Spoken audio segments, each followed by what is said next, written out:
Yes, sir, it's Friday. Appreciate everybody showing up. What up to the Shark Tank?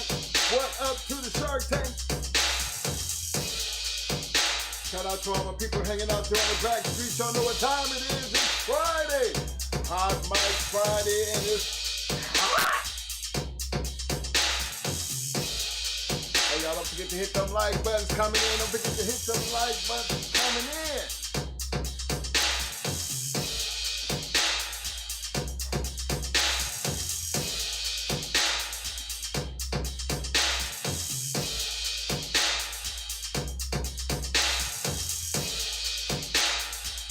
Shout out to my man, future Kennels in the house.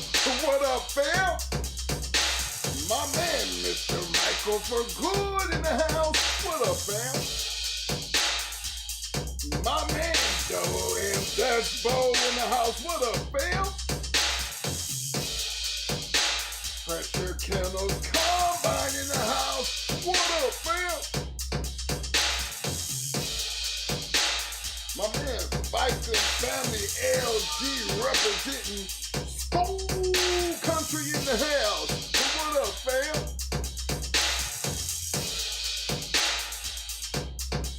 Shout out to my man, long-time supporter, my man, Mr. David Morris in the house. What up, fam? My man, Mr. William McNeil in the house. What up, fam? The incomparable, the only one, Eli Monsters in the house. What up, fam?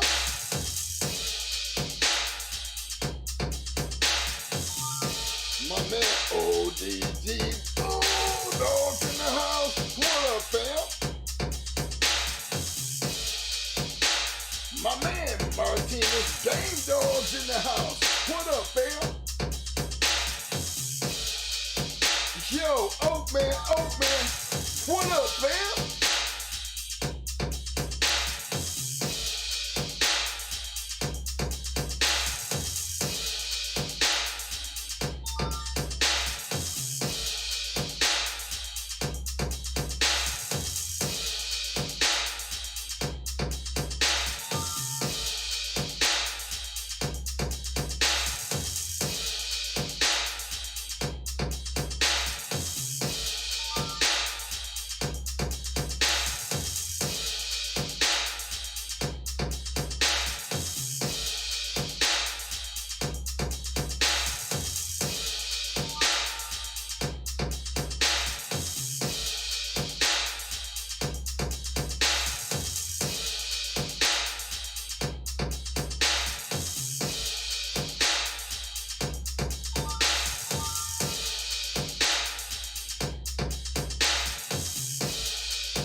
Shout out to my man, you're rock, so rock in the hills. What up, fam? My man, JSG, salute to the fam. What up, fam?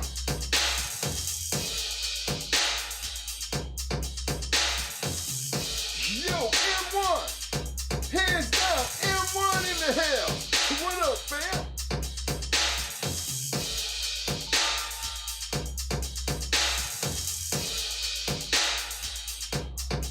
Shout out to my man, Walnut PA up in the house. What up, fam?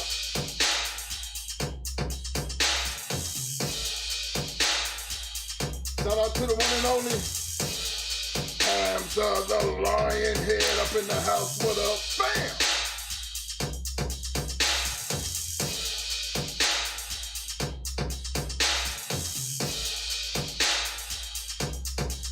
Salute to my man, Mr. Dennis Oliver's in the house. What up, fam?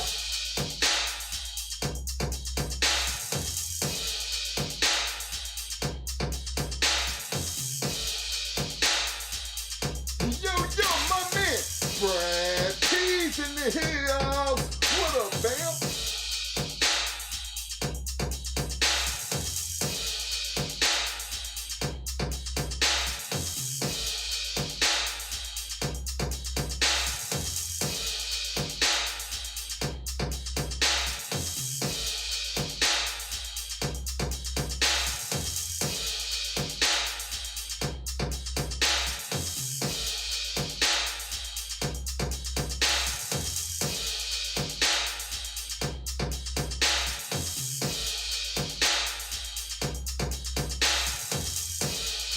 to my man, Mr. William McNeil in the house. What up, fam?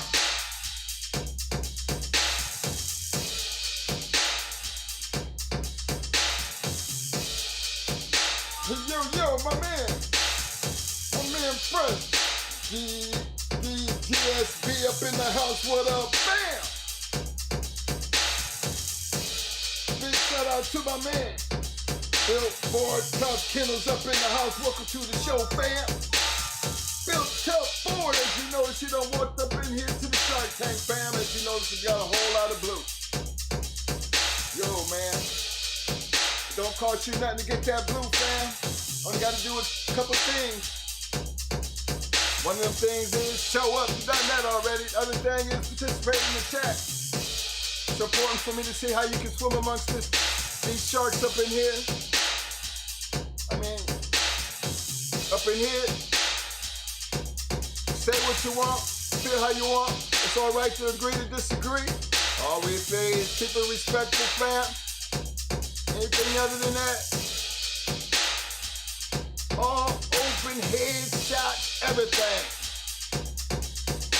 So it's important that you participate in the chat, share your knowledge, share your information. Give me a chance to see how you swim amongst these sharks. You do that, fam, you will be getting that hardware. Welcome to the show. To the rest of the sharks out there, welcome my man Built Ford Tough Kennels up in the house.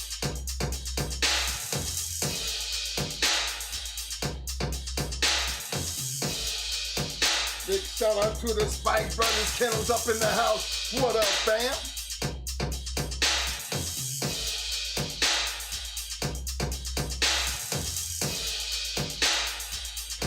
Yo, my man's in there. The 260 boys up in the house. What up, fam?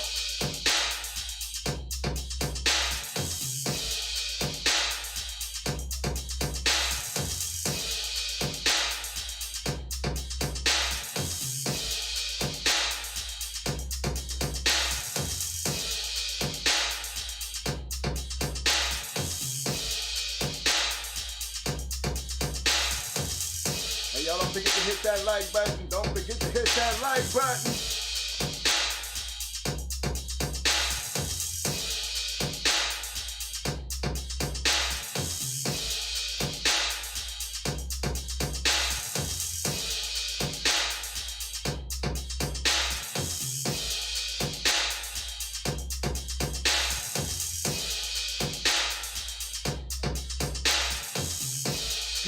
Yo, my man. Frederick has the babs in the house. What up, fam?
Big shout out to my man, Fat Farm Brady in the house. What up, bam?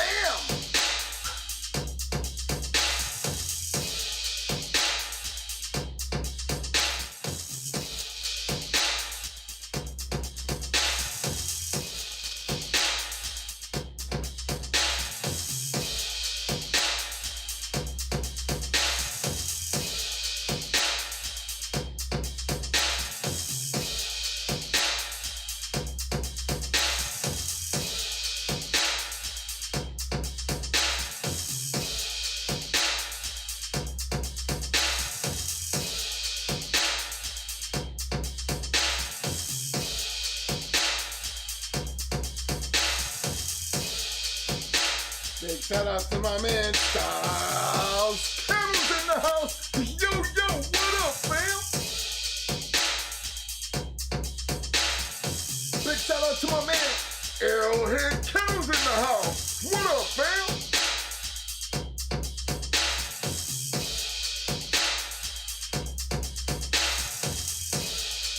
Yeah, I'd like to give a big shout out to everybody showing up tonight for this Hot Mic Friday.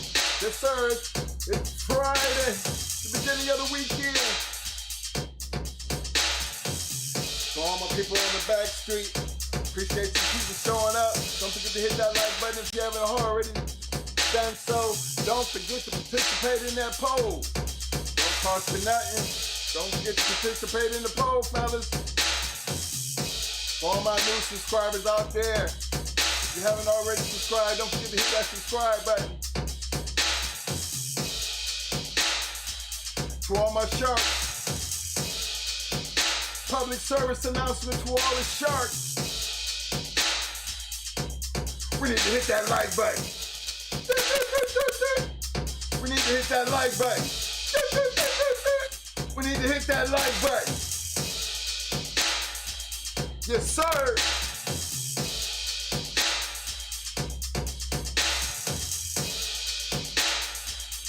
Shout out to my man, Mr. Chico Sellers in the house. What up, man? Representing Arkansas, Louisiana, Combine, my man, Mayhem Kennels in the house. What up, fam?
out to my man, Grand Champion Kennels in the house. What up, fam?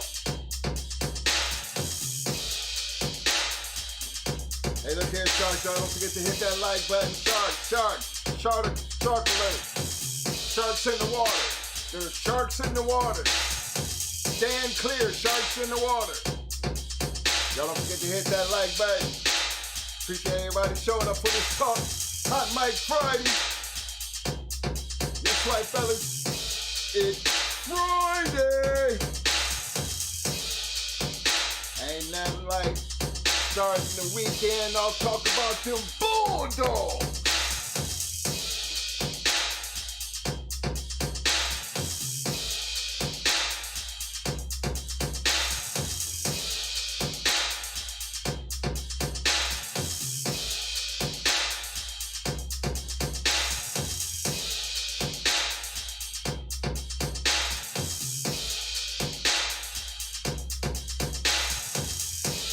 Don't forget to participate in that poll, fellas. You know the poll helps us with the temperature check. Gives us an idea what we need to work on. Like to see where everybody's staying.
Shout out to my man, Mr. Damian Johnson's in the house. What up, fam?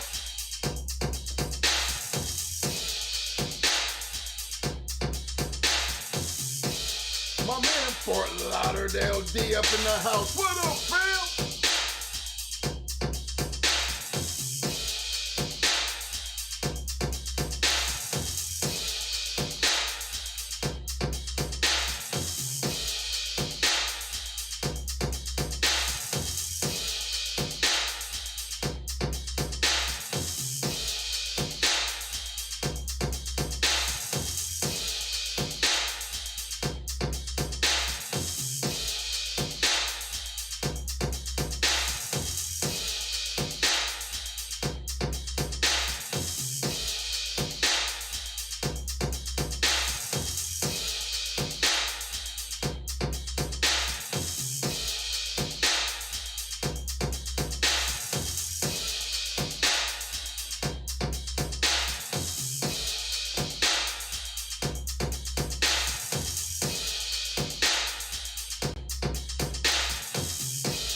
Yeah!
What's up? What's up? What's up, everybody? What the hell is up? I want to say, give a big shout out to everybody for showing up tonight for this Hot Mic Friday.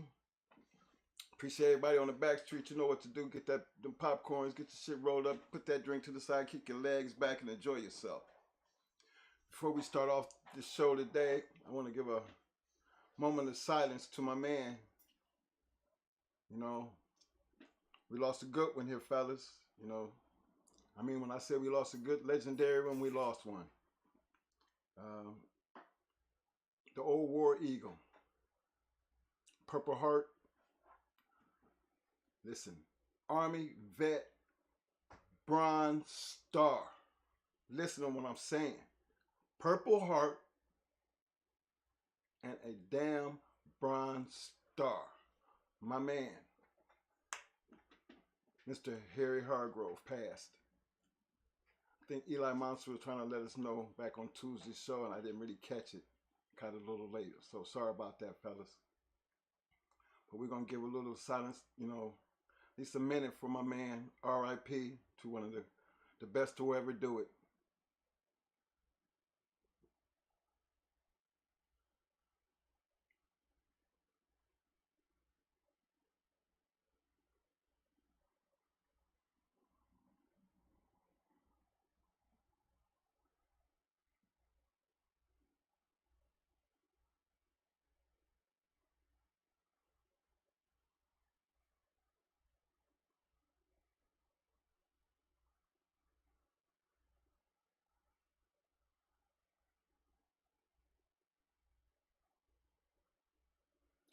All right, fellas, and then the next thing I want y'all to do is to show the respect, because you know I'm one for always showing respect where respect is due. I need everybody in the sound of my voice, and they got a keyboard in front of you, I need to get some thumbs up to show your love and respect. Muscles and a whole bunch of damn roses to my man, Mr. Harry Hargrove, Army vet, died at 90, left family behind, tutored a lot, been a mentor to a lot of us dog men out there. You know, and I just want y'all to just show some respect to this one. You know, I spent a lot of time in that Carolina area around him. You know, and this one here was one of them that, you know, when the opportunity came, I was going to take the best of it. And this is just one of the moments because, you know, nobody did it like Harry did it. You know, Harry was an Army guy, you know, he kind of reminds me of us sometimes because, you know, He didn't never bite his tongue. He was a bulldogger to the end. And he always spoke his piece, and he was always looking to help somebody. You couldn't ask for a better dog man, better mentor.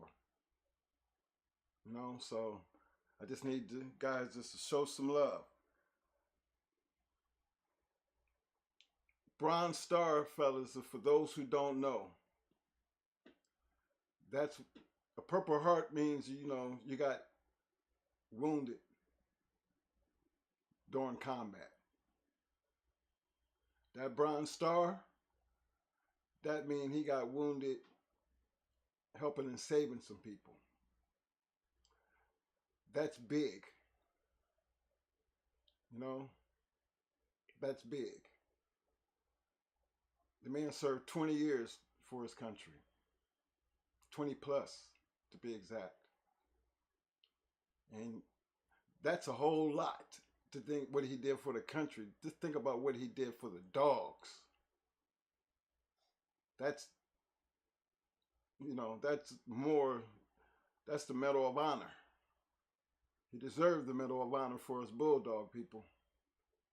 One of the highest honors you can get. So that's just, I want y'all to show your love and show your respect. And RIP to another serviceman, my man, Mr. Harry Hargrove. So as we move on, you know, y'all make sure y'all do that. And keep the family in your prayers, you know. Pretty sure he looking down on us, telling them, letting us know, don't never stop scratching. Never stop scratching. You know, bulldog. You know what I mean? Bulldog. Stand on it. You know, that's a prime example of when it comes down to scratching to win. And standing on what you believe in. He did it for his country, and he did it for the dogs. That's my Medal of Honor to him. Thank you guys for participating. Hey man, tonight I need everybody to participate in the poll because, you know, as I see, you're never going to get 100% dealing with these polls because everybody has their reasoning why they vote the way they vote, which is good. Gives us something to really lean into and talk about and share with, you know, with our viewers to sit back on the back street, even some of the young guys. You know, so Shark Tank, that's where you guys come in because I see a lot of voting and it's going a whole different lot of ways. And it don't hurt to go ahead and put in there why you vote and why you believe what you're standing on. Because that helps people get an understanding of why we don't get 100% because there's a lot of different opinions on why you do what you do. Just because we have our opinion does not mean our shit don't stink. We don't tell everybody to go by what we say. We just tell you about what we do. So everybody has a reason why they do what they do. And I got a Shark Tank and I know it's a whole lot of dog men out there. Y'all help them out by at least giving some type of explanation why you do what you do. And the reasons you do what you do.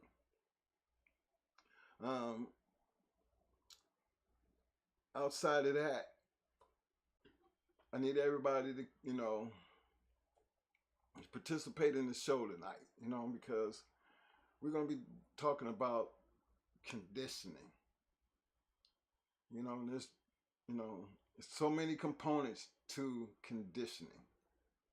And we don't really hammer it enough because, you know, everybody has their certain way, but it's like conditioning is like a car. It has major components. You know, you can add a whole lot of fancy shit to a car, but a car still has major components. That's the way conditioning works. You know, it has its major components. And we already know the first major component is the knowledge, the experience, and then the right dog. Okay. That experience and the knowledge come hand in hand.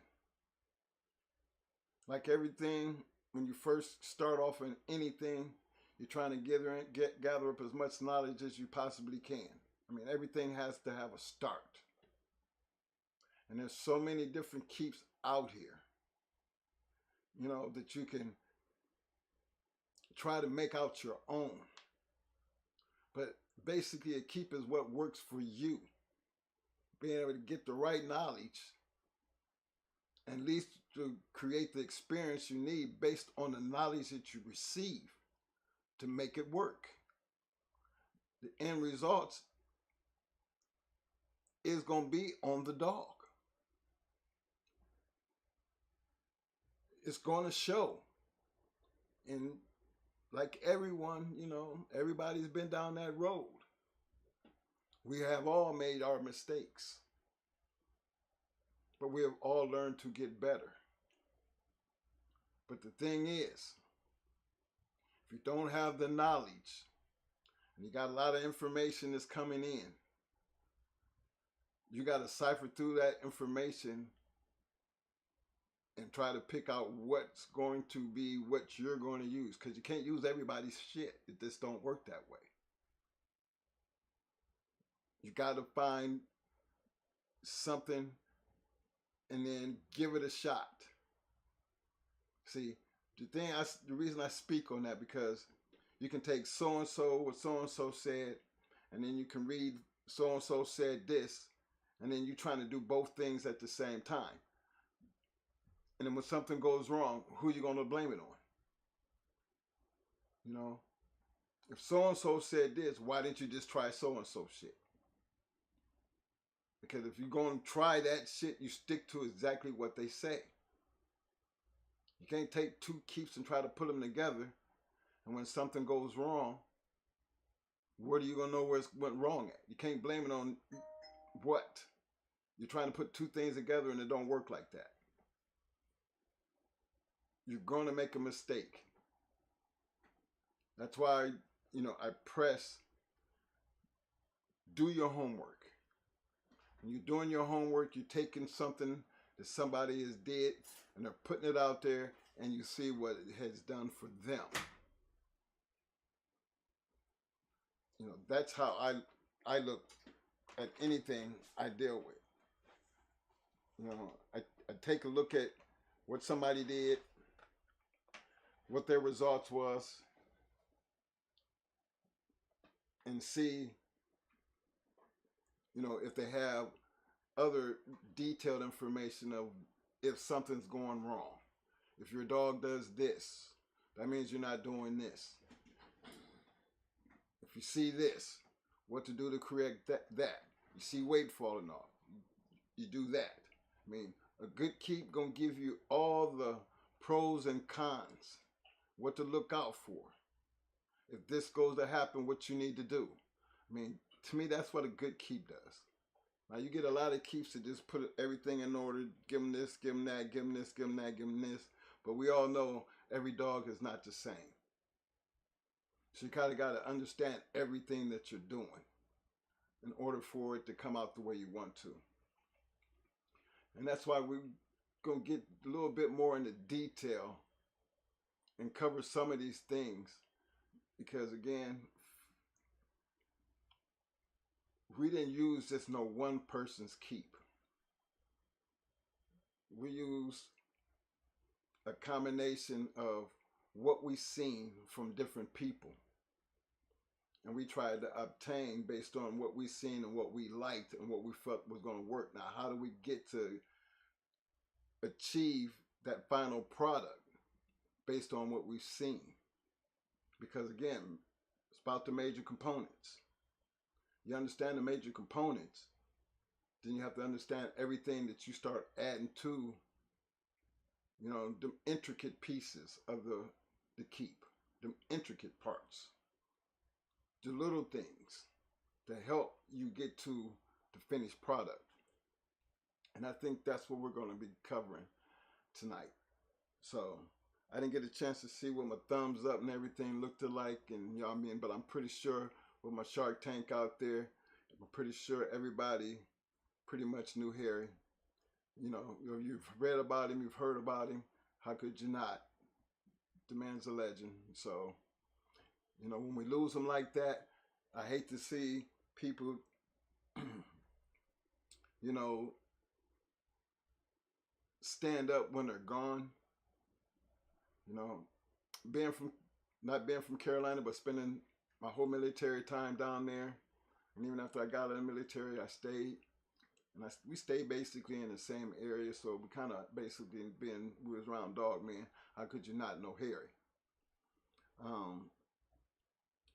Hardcore to the core. You know, y'all think we bad. If you knew Harry, you're gonna understand. We're nowhere near like Harry. You know, Harry, once he got cranked up, he was cranked up, and it was more like, kind of like Mo and Mo going off. You know, can't really tell him shit. You know, he don't want to hear shit. You know what I'm saying? But you gotta see where that comes from. See, after 20 years in the Army, you gotta understand, man. That means he was the head of a lot of people. He overseen a lot of guys. 20 years, I mean, he had rank. And that rank made him responsible for a lot of people. And he basically carried that into his dogs.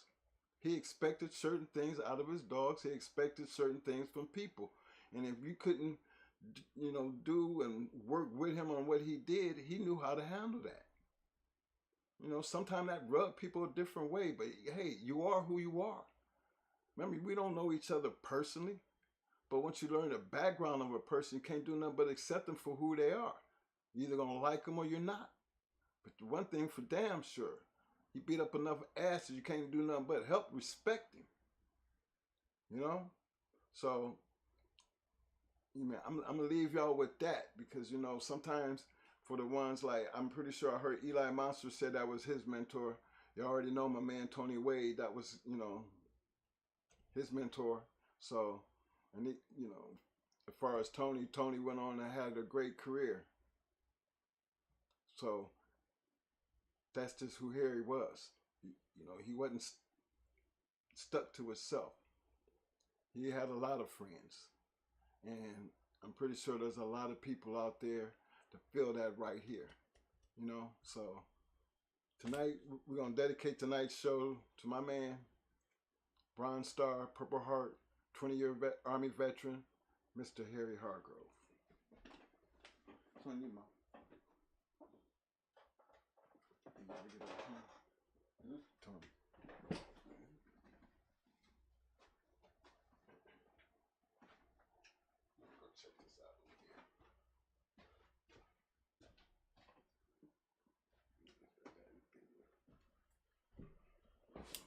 What up, yo?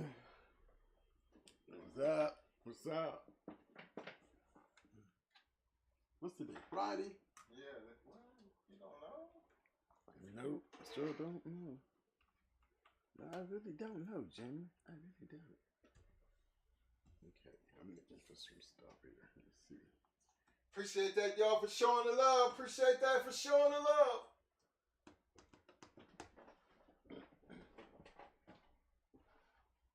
SA10, I see you, fam. My man, Mr. James Jones in the house. What up, fam? Big shout out to my man Corey Adams. What up, fam?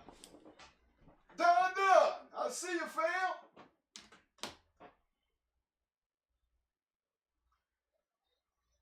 Cool bean.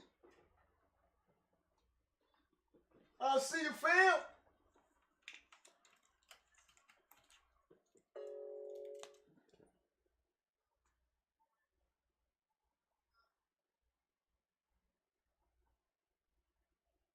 My man Dirk the Felon in the house. What up, fam?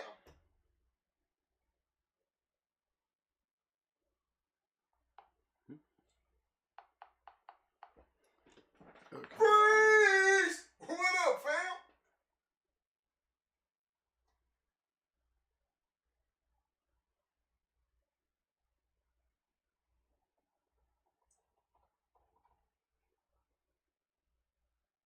Hey, how that volume out there for everybody? I'm hearing, you know, my man.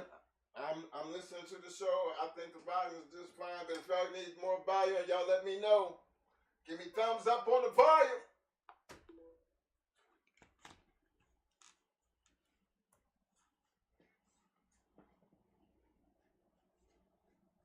Yeah.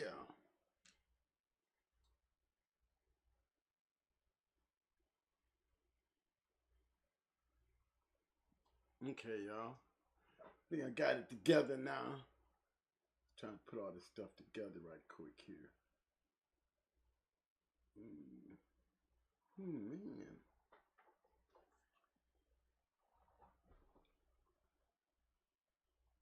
It's like knowing to come over here, it's to be like everything's a little slow on connection.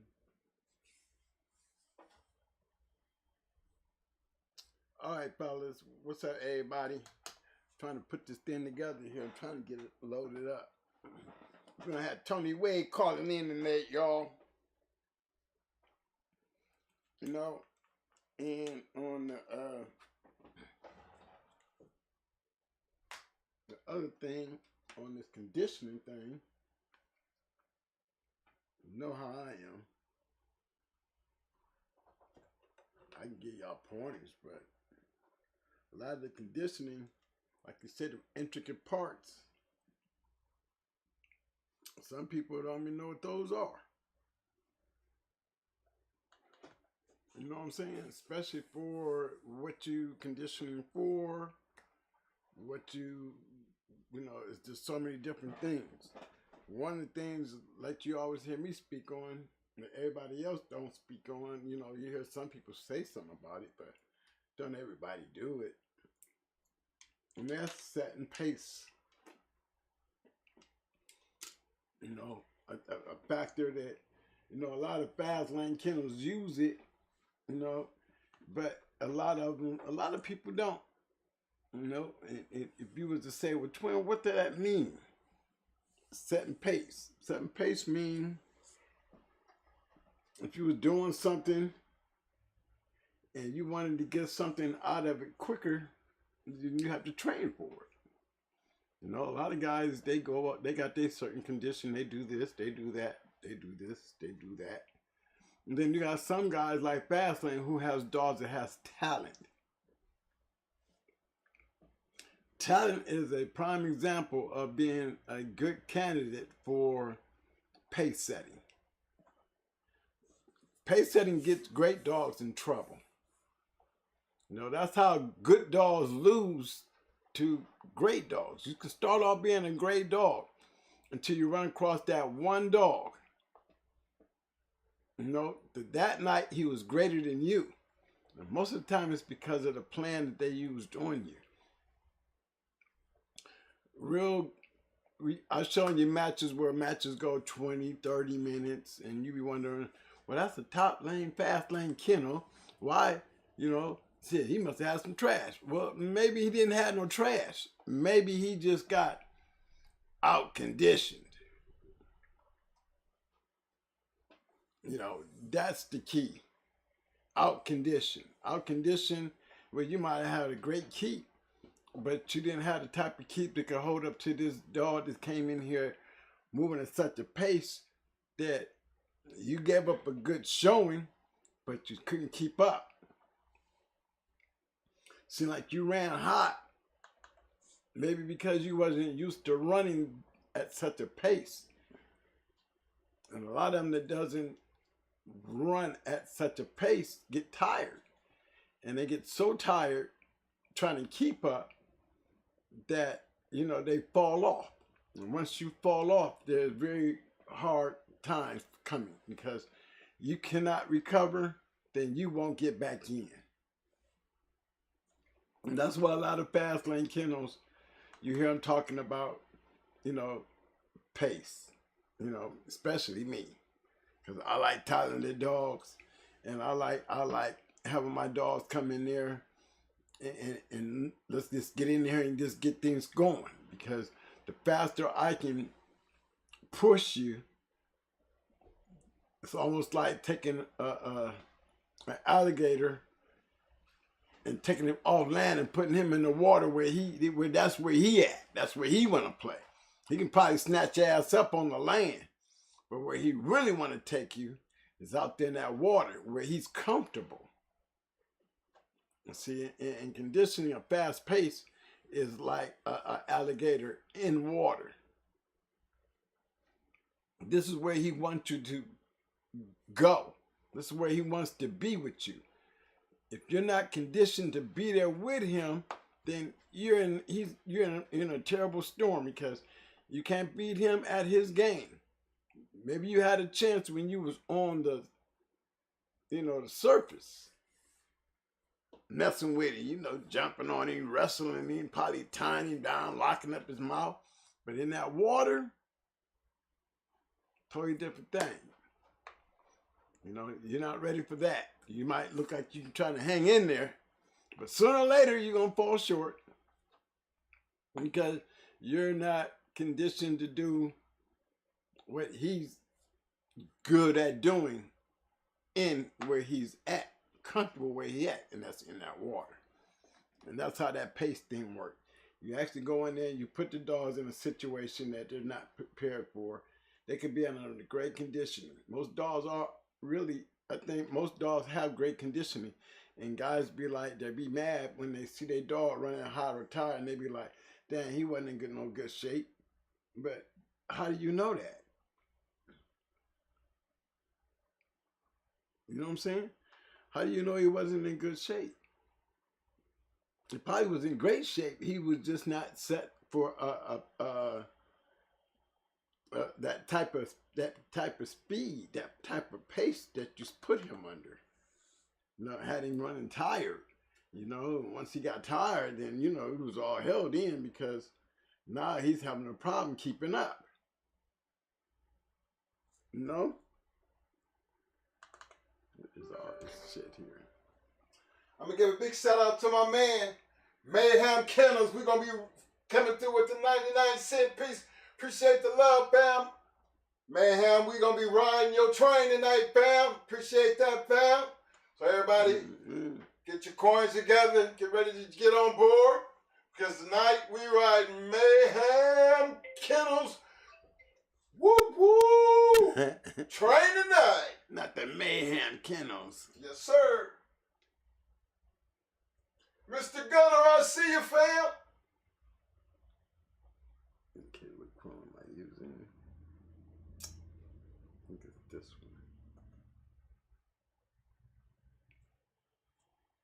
one. Okay, yeah, I'm trying to get some stuff up here.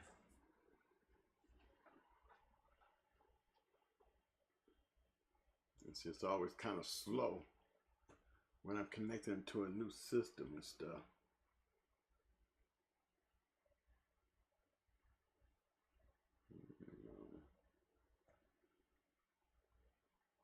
Okay. I think I got everything up here. Hey, man, let me see. I gotta call Tony.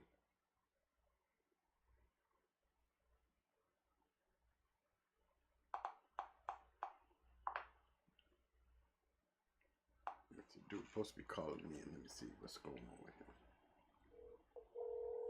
Let me do it. I got it plugged up over here.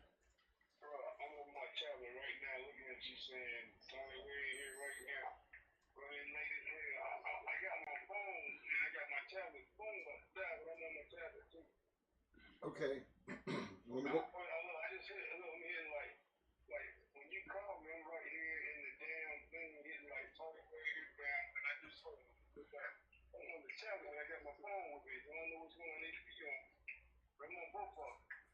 Just tell me. Okay, chief, I'm over here, man. I just said, Jen's on the damn chat. I'm on my phone and my tablet. Okay. I don't know which one I need to be on. Okay. Cut the sound down on. Stay on the phone because you're talking on the phone. Okay, take this.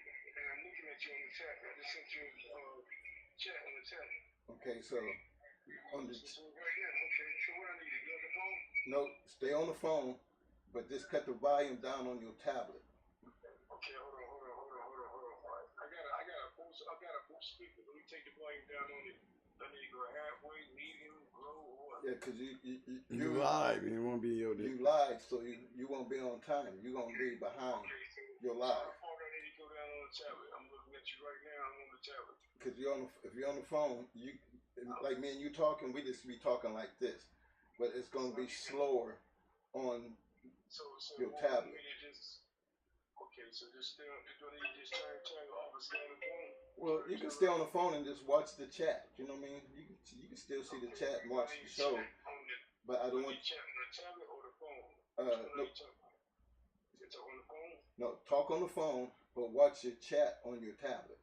Okay, the phone I'm 43, but you gotta plug it in. Okay. I'm looking at you right now. Okay. I remember last time we done this shit, but I don't remember what we did. But I got the let's see, hold on. I got the volume. I got a tablet. I got a boost speaker to my tablet, and I got it crash. I got it low halfway, so just keep going down with it. Yeah, because you don't need to be hearing it.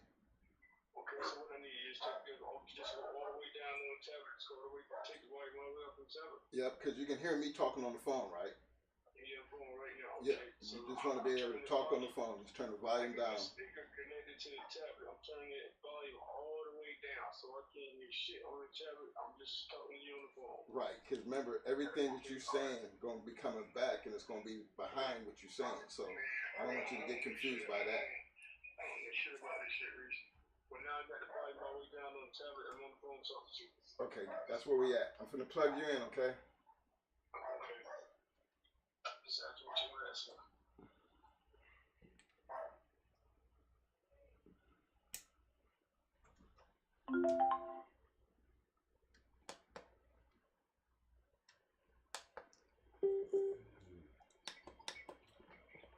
All right, Tony, you live, bro. Right here, bro. I don't know if anybody can hear me, but I'm sitting here looking at you on my tablet. Let's see, hold on, let me take this big. I don't know nothing about this shit, man. Hold on, let me turn this screen, man. You know you live. I just want you to know you live while you doing all this. Everybody hear you, okay? So I'm just letting you know everybody hear everything you've been saying. Okay, that's cool, man. Hey, shit, I ain't trying to hide. I got on my damn pajama pants right now. I'm wearing my pajama shirt. Got me a bitch sitting right here. Just hitting a little bowl. I can't hear what I'm saying, but I'm looking at this shit, man. I don't know if y'all can hear me. Yeah, we hear you. Don't worry about what you're saying. I mean, or hear. I wish I could see the chat. Wait a minute, hold on. Let me reload the shit. But yo, it's about this fake ass motherfucker, man. That's why I hit y'all up. If y'all, I don't know if everybody, I don't know if y'all can post the shit I sent y'all on this fake motherfucker. I don't know if y'all can post the links I sent y'all. This motherfucker, man, he got me pissed off like hell. Here, let me y'all in this shit. That's why I'm mad as hell about this shit. All right, hold on. Okay. Fake ass slow bus ride motherfucker, man. I'm fucking, boy, I'll tell you what. There's some fucked up people in this world, man, this dog game. Well, we're 10 people that want to be in this dog game. Not even dog men. There's some people that fucking want to be. Yeah, that's what that is. Yeah. Yeah, I can't see the chat, so I don't know. Hold on. I don't know what y'all want me. I mean, anything y'all want to ask me or anything y'all can. Well, if you can see the chat, don't worry about us. See you talking right now. Yeah. But can you post all this? Yeah, just Tony, calm down. I got it. We got it. Look, my damn blood pressure up like a motherfucker. Well, you want to do this, you got to calm down and just go with the flow. Give me a chance to pull the stuff up. Hey, Tony, while I got you, you know, I knew you and Harry was real good friends and everything. Oh, yeah, no doubt, man. No doubt. Sorry for the loss, bro. Hey, look, I'm going to talk on that for a minute. I thought when I saw everybody talking about rest in peace all day, I'm like, that's a bunch of bullshit. That's another, because the first time I said he was dead, that was a lot. So when I saw it, I was like, man, that's bullshit. Because I had talked to him a couple of weeks ago at a nursing home, and this one chick get on the phone, she won't give me no information on him and shit. But I get the right person, I can talk to him. So, you know, I saw it, I'm like, man, Harry, all right? You know, and everybody's saying, rest in peace, rest in peace. I'm like, yeah, all right. So I called the nursing home, and first time I got that evil ass bitch, she said, well, I can't tell you that, I might lose my nursing license. I'm like, yo, just tell me, is he dead or alive? I can't tell you that, sir. So I'm like, you know, I just hung up. Then I kept reading it, and everything was like, I'm like, damn, a lot of people saying Harry dead. So I'm like, this shit can't be true. Yo, can you hear what I'm saying? Can y'all hear this? Yeah, we hear you. Okay. So then, last night, I got fed up. I'm like, man, fuck this shit. So I went on these different groups. I'm like, man, Harry alive. That's bullshit. So I called a nursing home, and I finally got a nice nurse person or whatever. And she was like, well, he ain't here no more. He been released. He at the North Memorial Hospital. So I'm like, well, shit, that's the damn hospital in my town. So I went back up there. I talked to Mr. Garcia, focuses on the thing, and I went to the Garner thing. I'm like, yo, Harry alive. And so I called the hospital, and I got this patient information dude. He was like, I was like, yo, look, man, I'm calling about my friend. I want to make sure, just tell me if he's dead or alive. His name's Harry Hargrove. He's supposed to be up there. So he did shit. He's like, yo, man, he's good. He's in room 436. I think I said 436. So I ain't want to disturb him because I figured he's probably sleeping. So I called the number, and I said, well, hook me up with that number. Ring, about 4 times. I hung up. So then I hit everybody back in the group. So I'm like, yo, man, he alive. He in my, he in room 436 in my city. He good, man. But then something told me that, because so many people like recognize Dogman were they were posting like rest in peace. I'm like, man, there's something up. So I hit dude back. So look, man, give me room 4 and give me the nursing station. Just to, I just went in my head. I'm like, yo, something ain't right. So then I talked to this nurse, and he was like, she was like, sir, he passed away yesterday. So I was like, oh my God, what the fuck? So he really did pass away, So I had to go back up there. I went to Richard Garcia, can't think of the name of his group on Facebook. I had to go back to all the groups, man, and say, look, I'm sorry. Y'all all right, I was wrong. I thought it was some bullshit. Shit. Hold on. He's fucking dead for real, so my bad. I had to go back up there and tell everybody sorry, let everybody know that he really was dead. He was dead for real. So and the nurse, I called her back, she was like, yo, dude, we shouldn't have told you that he was still in that room alive because when I passed away, they don't supposed to tell you that person's still in that room. So, yo, hold on, man, my bad. It's all good, bro. He was really dead. So, shit, I thought some false shit. I had to go back up there and tell everybody, the real deal. And he really passed away. And shit made me mad because I didn't get a chance to talk to him. And that fucking nursing home what killed him, man. His family put him in that fucking nursing home. And he told me, man, he said, I can't do shit. And his son, which I ain't saying he's racist, but I heard he was, he told them don't let nobody black. Well, he seemed to say black, but in a way, I found that's what it was. Because I used to go up there. I went up there one time and we went out to lunch, And then he had a niece, man, that would go pick up my boy Yancey. And they said family would only come up there. And she would go there and pick him up. And she take him with whatever dog breeds he had. But he died and shit, for he was dead for real. And I forgot what the fuck I was going to say, man. But he really passed away this time. So I just went back up there and posted, it was my mistake, and I felt like a damn idiot because I thought it was another false statement, man. Like he was still alive, but it was true. He really died, and his son, he's an asshole, man. So I was hurt, man, because I was gonna go see him the next day when they said he was at nursing home. These motherfuckers just like some miscommunication shit. I was gonna go see him, and then everybody kept saying, all these, people were saying it, and then, dog man, like Garner, everybody was like, yo, this shit must be something up with this. So that's why I called the nurse station back, and she told me he had really passed away. So, that was my bad telling everybody he's alive, But the motherfucker told me on the phone he was in room 436 or some shit. So, well, I know you spent a lot of time with Harry over the last couple years. I seen a couple pictures with you hanging out with him. Thank you for tuning in to Terry's I was wondering, this is my top 10 video on the he was your mentor. He was one of my mentors, man, but it was also like Fat Bill. He's still alive. And then Barney Fight, then Kalaki, and then Jane Mills, the Brad Molly B. I listen to all these guys. A lot of people don't, they might say negative shit about Bill, man. That motherfucker's, he's straight up, man. he got like one of my records. He ain't lost. I don't know if he even lost one, but he got a good keep, man. He good dude, you know, and Dave Kalop be dead, bro. He fight. And then I talked to James, you know, James Mills, he passed away too. And then Carl Mills gave me some tips. He also passed away. You know, lost a lot of good damn old, you know, old guys and shit, man. And I heard Bobby Hall, I ain't never talked to him, but they said he had, I don't know if he passed away this year. I think he passed away this year too. So, Yeah. you know, it's like we all getting older. And the older we get, these old guys, they were old when I was young. So it's like, you know, you can't live forever and shit. I wish we all could, but it's just all fucked up, you know.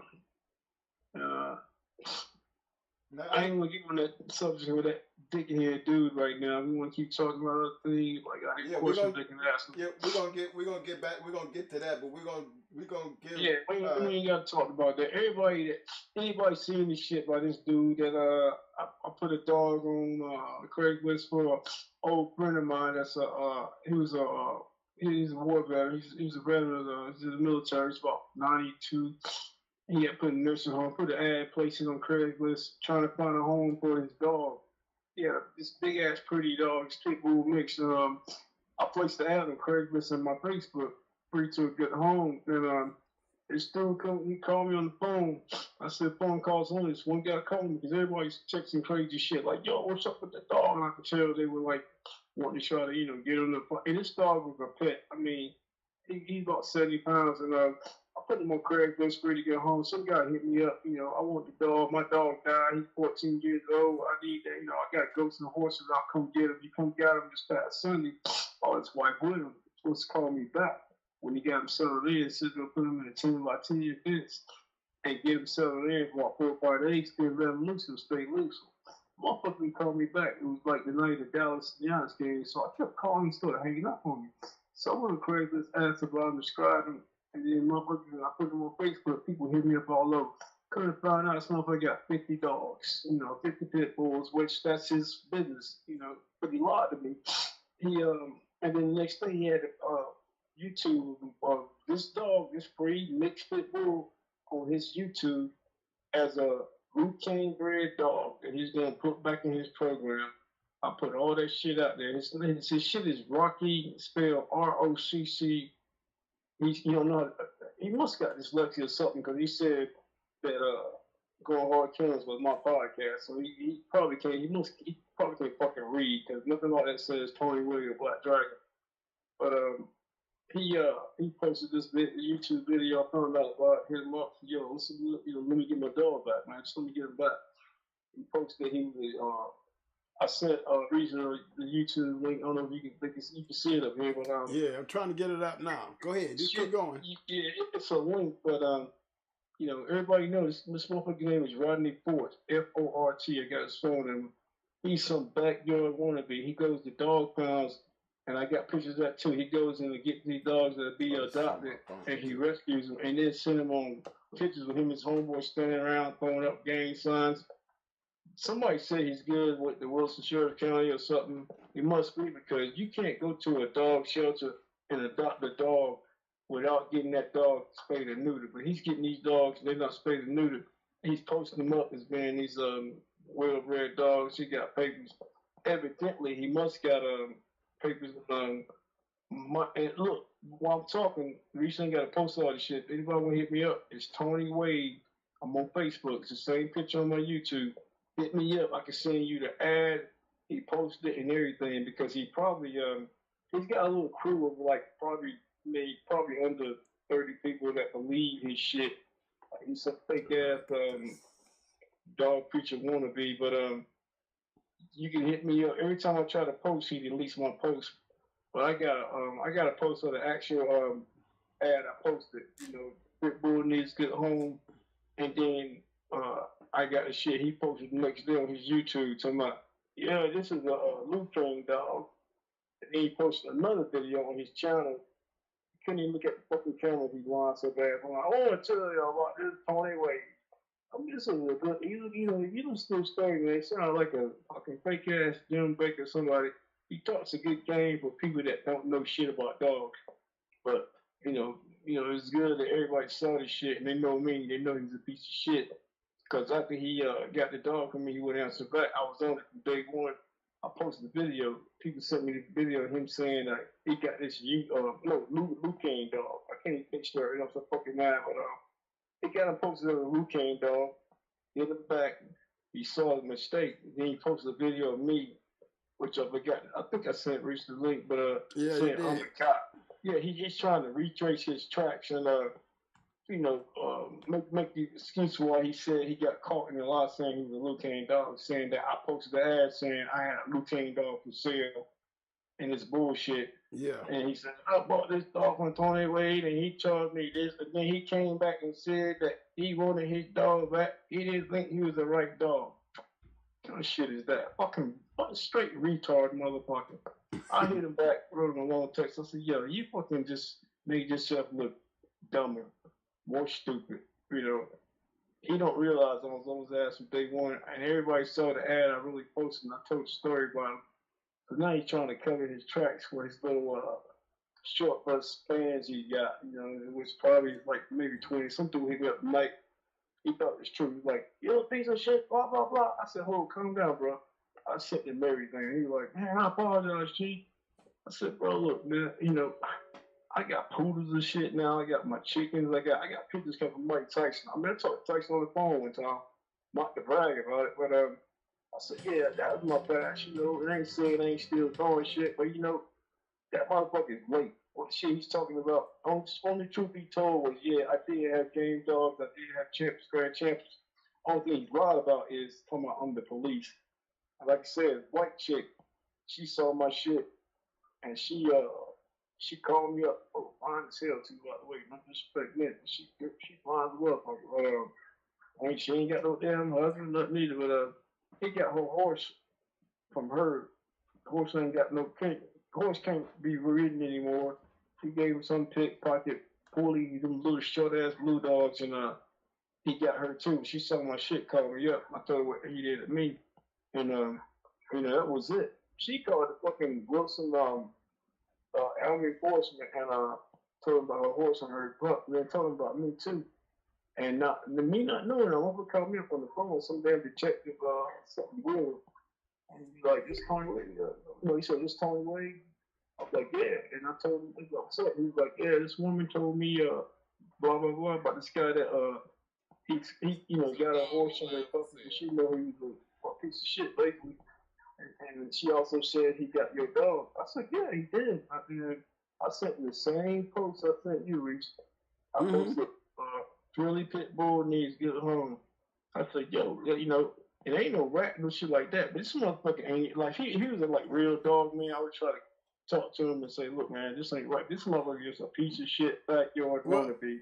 Well, I got you. His grandma died, left him a lot of money. So I told this motherfucker straight up, I'm like, yo, this is what he did. I said, man, and I was on like some straight John Wick shit. Like, look, bro, I just want my dog back. This shit.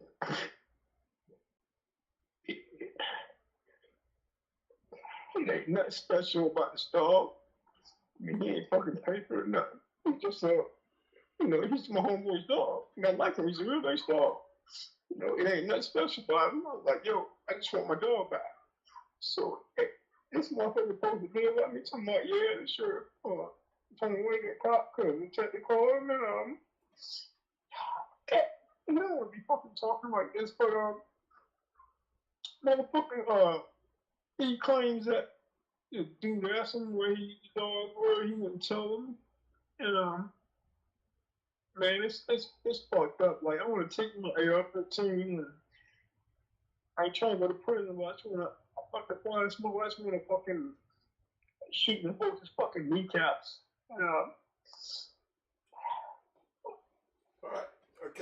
Hey, Tony. I just want my dog back, man. That's all. I mean, he ain't nothing special about him, but he's my pet.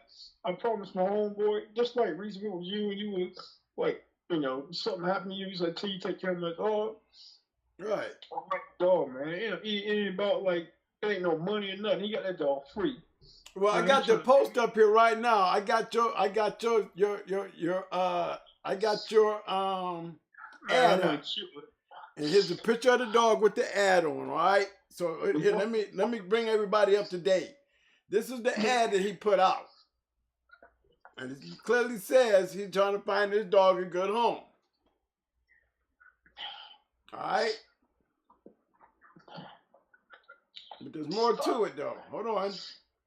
Yeah, he posted the next day on his shit he got a Lucane dog. And it's the same dog. Yeah, hold on. I'm going to pull that up, too. Here, hold on. And then he said, your podcast was my podcast. And, yeah. I don't know if I seen the video, said I was the cops and all this shit. He's trying to cover his ass, man. He got some money. His grandma died. He didn't have the money last year, but he got some brothers. They got some shit called Three Brothers, a moving company in Wilson, North Carolina.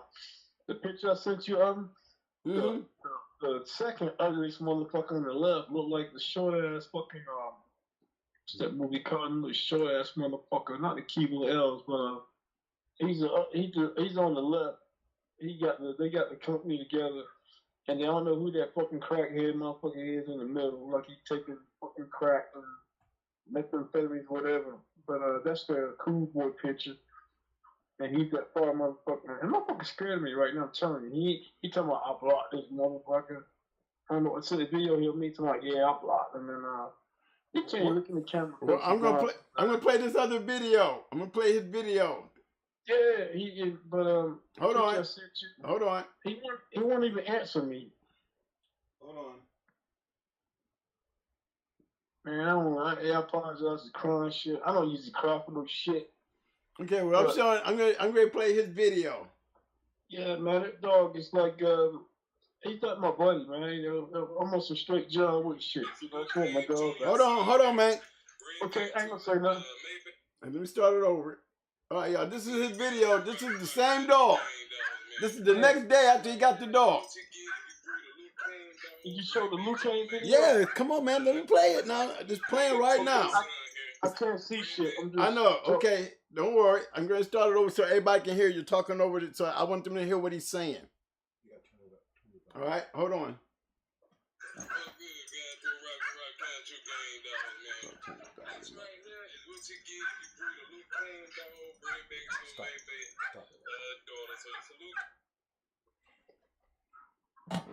Plug this in.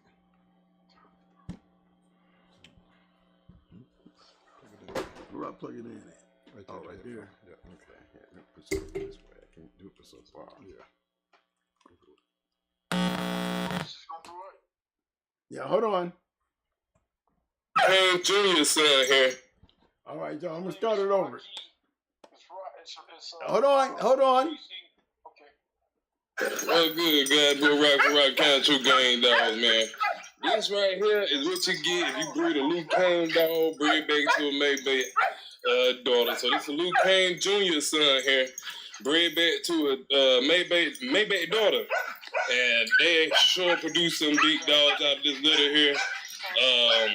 We're going to do a few breedings with him, man. Probably not quite for sure. But you can see how big this guy is. He is not no little dog at all, man. Ain't no little dog at all. But once you do that Maybach breeding, blood back, coming back to that G. Carver Tab stuff coming off the Lucane shit, you get some pretty big motherfucking dogs, man. But this right comes true game dog, Baby Cane. It's Lucane Jr. Son right here, direct son of Lucane Jr. But right country game dogs, man.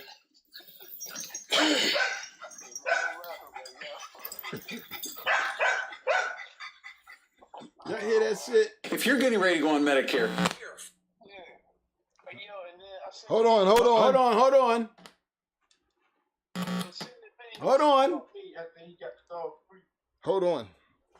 You gotta hold on, Tony. We're changing, putting you back on. Okay. Now go ahead. No, I ain't gonna say shit. We played the video. Now you were saying something. Go ahead. Yeah, I was just saying that's the video he told me back about putting my dog in a cage, 10 by 10, and let them, stay there 4 or 5 days and let them run his whole yard. That's what I saw the next day when I asked about him. I saw that shit. That's my dog. That's the same dog I put the ad up for free home. Then he posted a video about me talking about I put a dog up for sale and he liked the bloodline and replied to me. And then I hit him back talking about, man, I don't think that's the right dog for you or some shit. But he like he was about to laugh in the video. He knew he was fucking wild so bad he was about to laugh himself. He couldn't look at the camera. He's looking away and man, I'm just so fucking pissed off right now. And look, man, my bad. That crying shit, I can't believe I ain't know about hearing me crying shit. Well, man, look, we all grown, man. Don't worry about that, man. I'm going to play this other video, the one he called you the police on. Yeah, show that one too. Okay, so hold on. Let me get it hooked up. Just go on freeze for a second. Yeah, trying to explain to his 20 followers or his 20 people that believe in him. Okay, well, hold on 1 second. I ain't gonna say shit, man. Just show it. I hope people online watching this shit right now. Is anybody online watching this? We got a lot of people. We got people. Man, you on our show. We got people.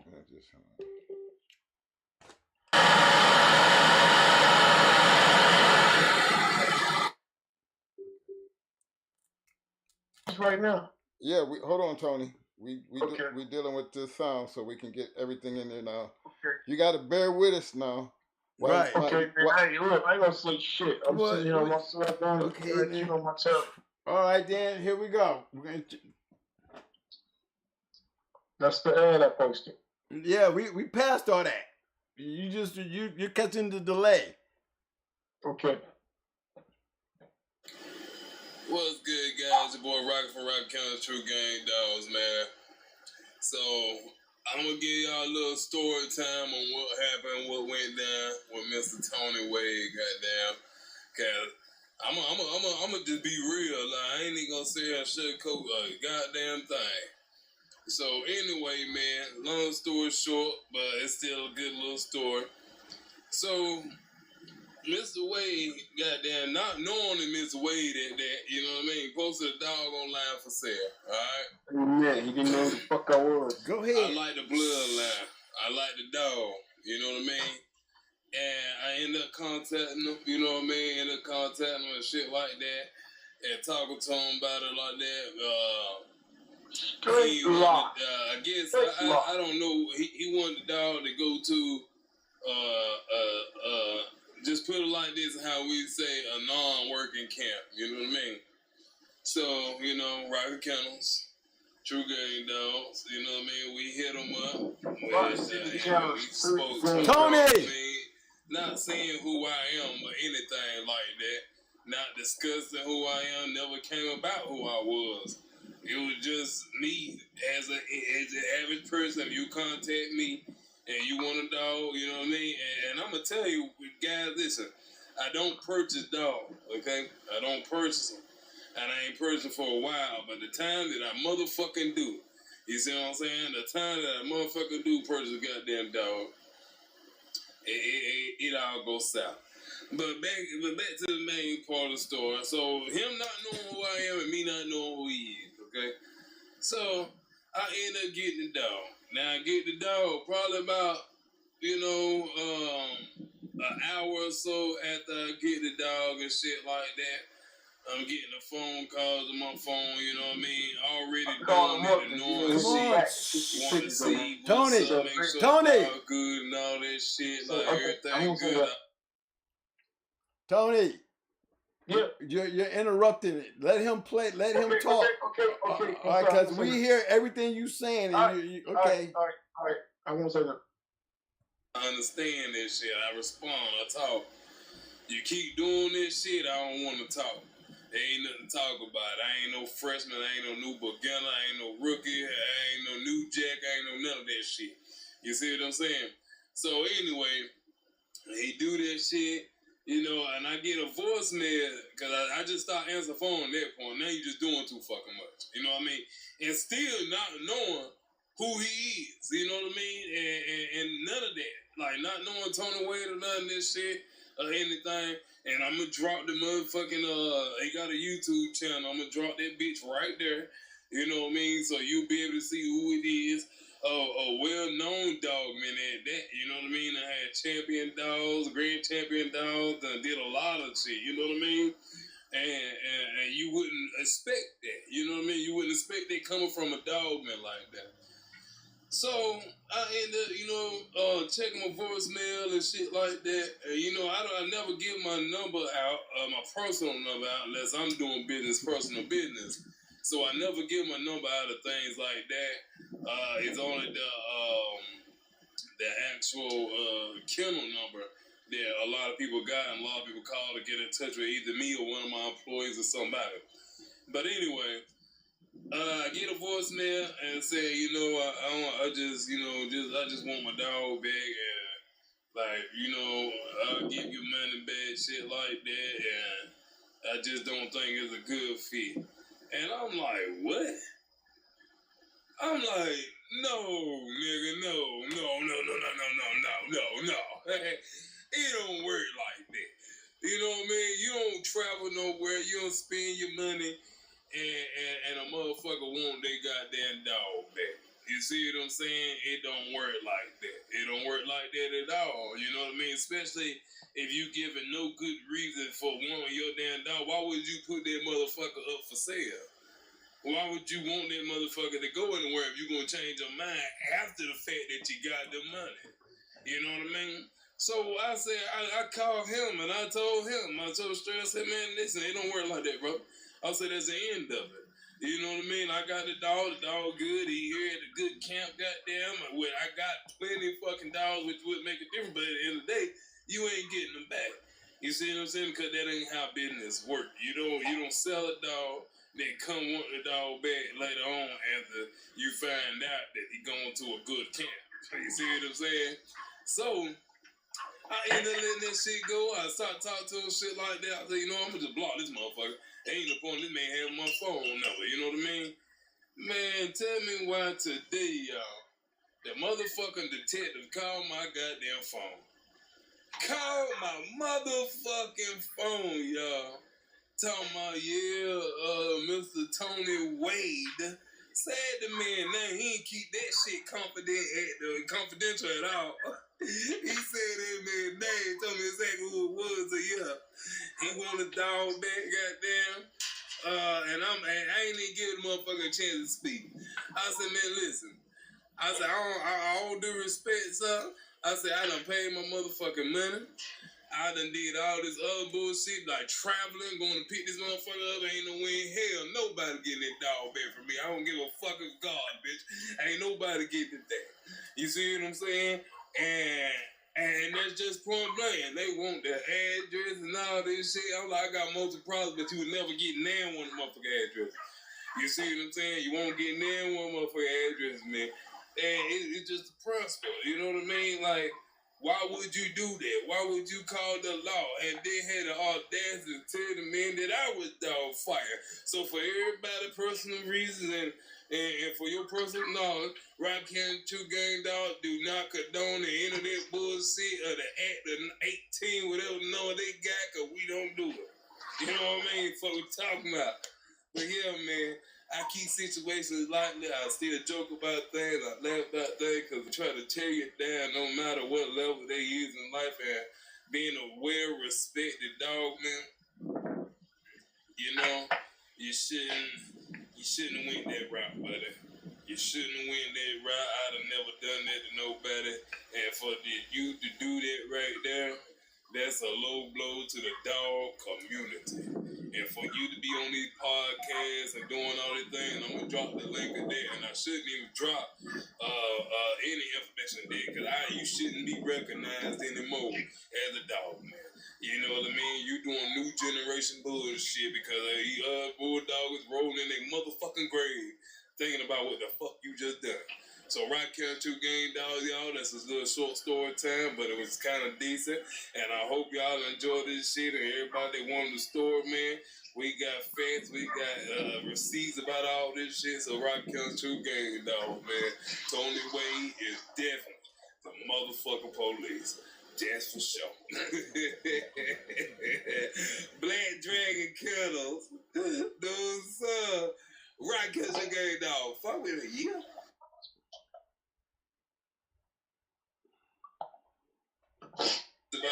this shit, so Rock Killers True Gang, dog, man. Tony Wayne is definitely the motherfucking police. That's for sure. Black Dragon Killers. I'm trying. I got him. Now, Tony. Fucking class. Tony, hold on. I'm the fucking kill. No, Tony, we ain't going down that lane. You were live. I'm gonna say man. Okay. Okay. I'm trying to find it. Where is it all? It's still playing somewhere. I hope everybody saw this shit there. Right, we figured to pull the ad back up. Hold on. Okay. Oh, that's the show. Where's the show at?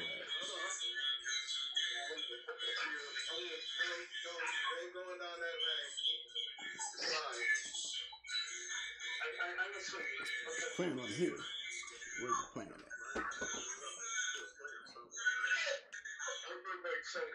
Turn the volume down.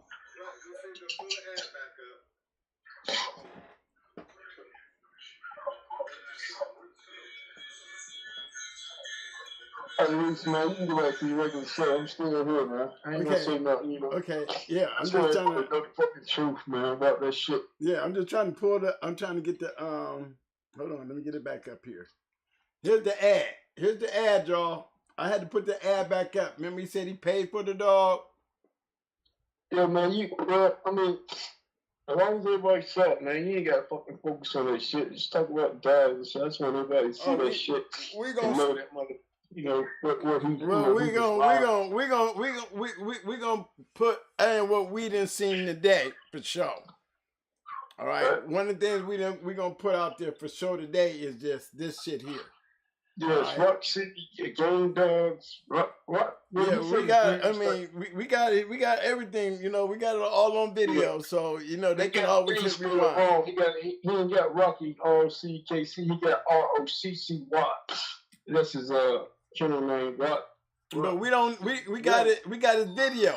So all they got to do is hit replay, man. They'll see everything on this video. They know anything they want to know. It's all out there. Now you was doing. We got broke down crying and shit about that shit, man. But you know, it's. Hey, look, you was doing this for a friend, right? Yeah, man. That's like a dog like my buddy, man. Like you know. Okay. Now. It's just I can't believe he did all this shit just over. You know, and I heard about sitting around text that. So he did all this shit over a dog. You got all this money claim you got. You did this shit for a dog. It's a pet. You know, he come to me, lied to me. I mean, it's a shit. Man, he Luke Kane now though. Yeah, Luke Kane dog now. Yeah, talking about a son of Luke Kane. And I thought with him, I said, man, if all the and I ain't talking bad about Luke Kane. I'm just trying to make you feel bad because I know he don't know shit. I'm like, yo, if you gonna lie, I mean, you should have lied about. Well, you should have lied about that bloodline. I said I would have said he lied something. I put LOL. I mean, I fucked with him bad, man. Hey Tony. Didn't you tell me the dog was mixed? Yeah, he's mixed. He's running for man. My neighbor, man, is an old dude named Tootie. That's his nickname. He lives three houses down. He lives in the trailer. He's military. He's charged that he got the dog. Hold on, I'm gonna play his ad again. Hold on, stop. Hold on, let me play his ad again.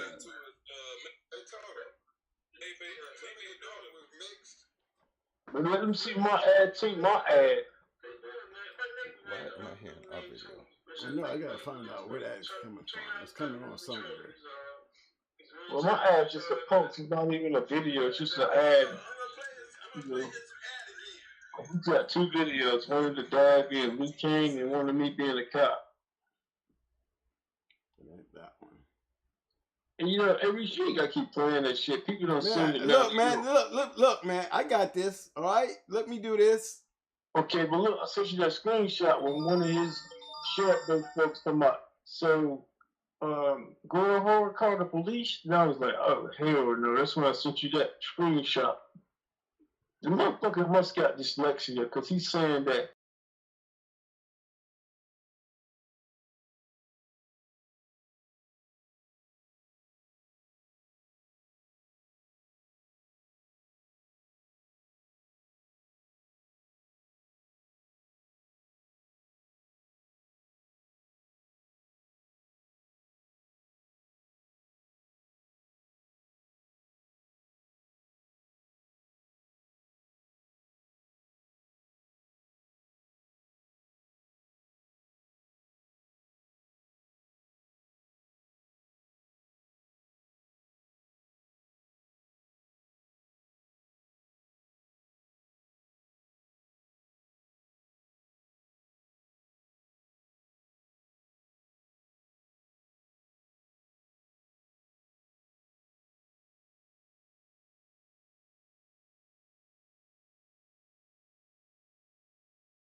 it been like that? 5 minutes. Okay. Hey, how much of that video did you catch?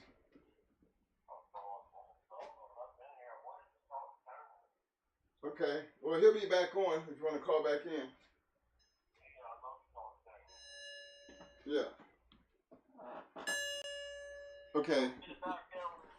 Yeah, Jermaine. Yeah, we talking about the sound, right? Okay. I'm just trying to find out. We did get the better part of it, right? Part of the video, or did we get the all that? Okay. Okay. Okay. All right, man. Okay. We back. So we back then, right? Oh, okay. So, hey, give me here. I'm on. Okay. All right. So just to catch me on. All right. Thanks, baby. One. Thanks, guys, for letting us know that. See, that's why it's good to have that bat phone. Y'all be calling all numbers. Twin, there ain't no sound. Thank you, man. Did you do anything over there? That just did that on the song? Mm-hmm. Cause I ain't been nowhere over there. What did it do? Just went all the way off? Yep. Cut itself down? Cut itself down. Wow. Well, fellas, we got that out the way. Somebody's running around there hollering. I don't know why our name keep popping up and shit. Yeah, but that's foul shit. That's some foul shit. I mean, I would be mad too. I'm trying to do a favor for somebody and then I fuck around here and end up giving it to the wrong person. The next day you got a video out talking about he's off of Luke Kane Jr. and shit. Don't want to answer the phone. Know you're lying. And then want to come back with some police shit. Well, I mean, hey, if the girl rats out trying to help the man get the dog back, and the police called the guy, called my man get to talking about his dog, you know, what do he got to be worried about? I don't call that snitching. Let's just get back to the point at hand. The point at hand is you took a dog and you put some fake ass papers on the dog, and then you took the dog after telling the man that you know the dog was gonna have a good home. You out here promoting the dog like he's something that he ain't, and he ain't even a real pit. So what kind of person is that, y'all?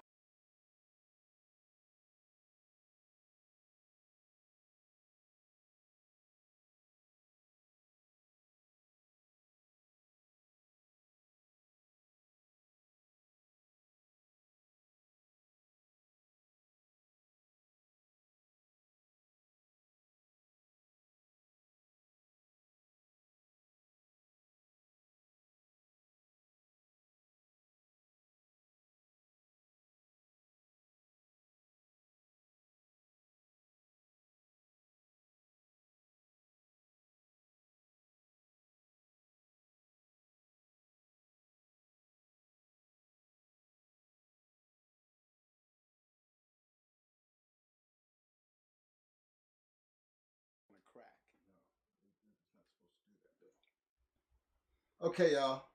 Hey, fellas, is there a crack when that sound goes out? I need somebody to throw a thumbs up because it seems like when I make a certain sound, it be knocking out the sound? Because if so, we can put the mic back up in the air mic.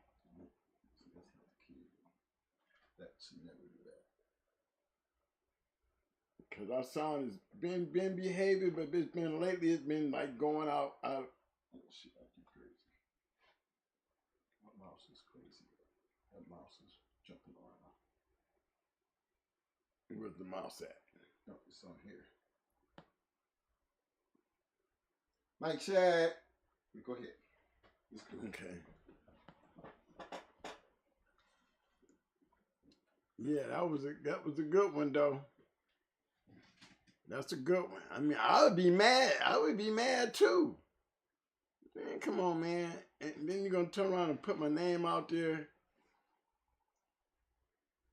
What's wrong with them? You know, you run into that out there and out there, man. There's a lot of guys out there that's making that an easy thing to do these days. You know what I'm saying? You know, we just gotta be careful, fellas. You know, I always say, The upstairs is where all the madness is, you know, because there's no way that shit gonna make it down the basement. You get caught doing some shit like that down the basement, you won't be on no podcast talking about what you're gonna do to somebody. You're gonna be out there handling that business. Cause it's already down the basement. You know, what happens upstairs, you know, is just, you just gotta, you know, guys just gotta be aware.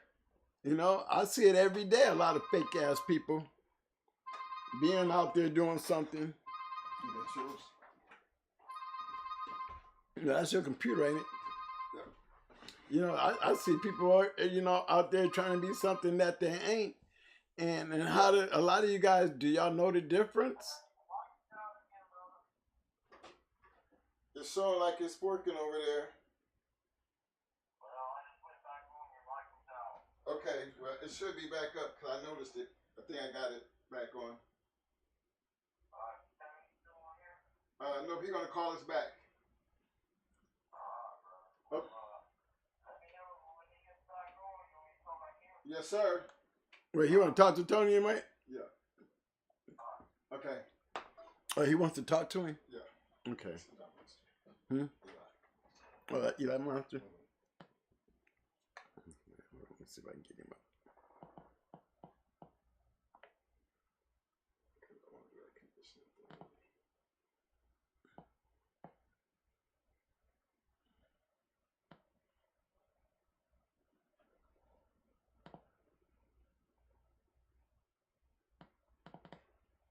Hey, Tony. Let's see if I can get Tony back in here.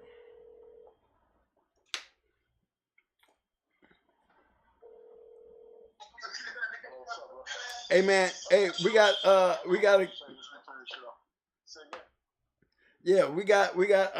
Eli Monster is the guy is calling. He wanted to catch you on the line.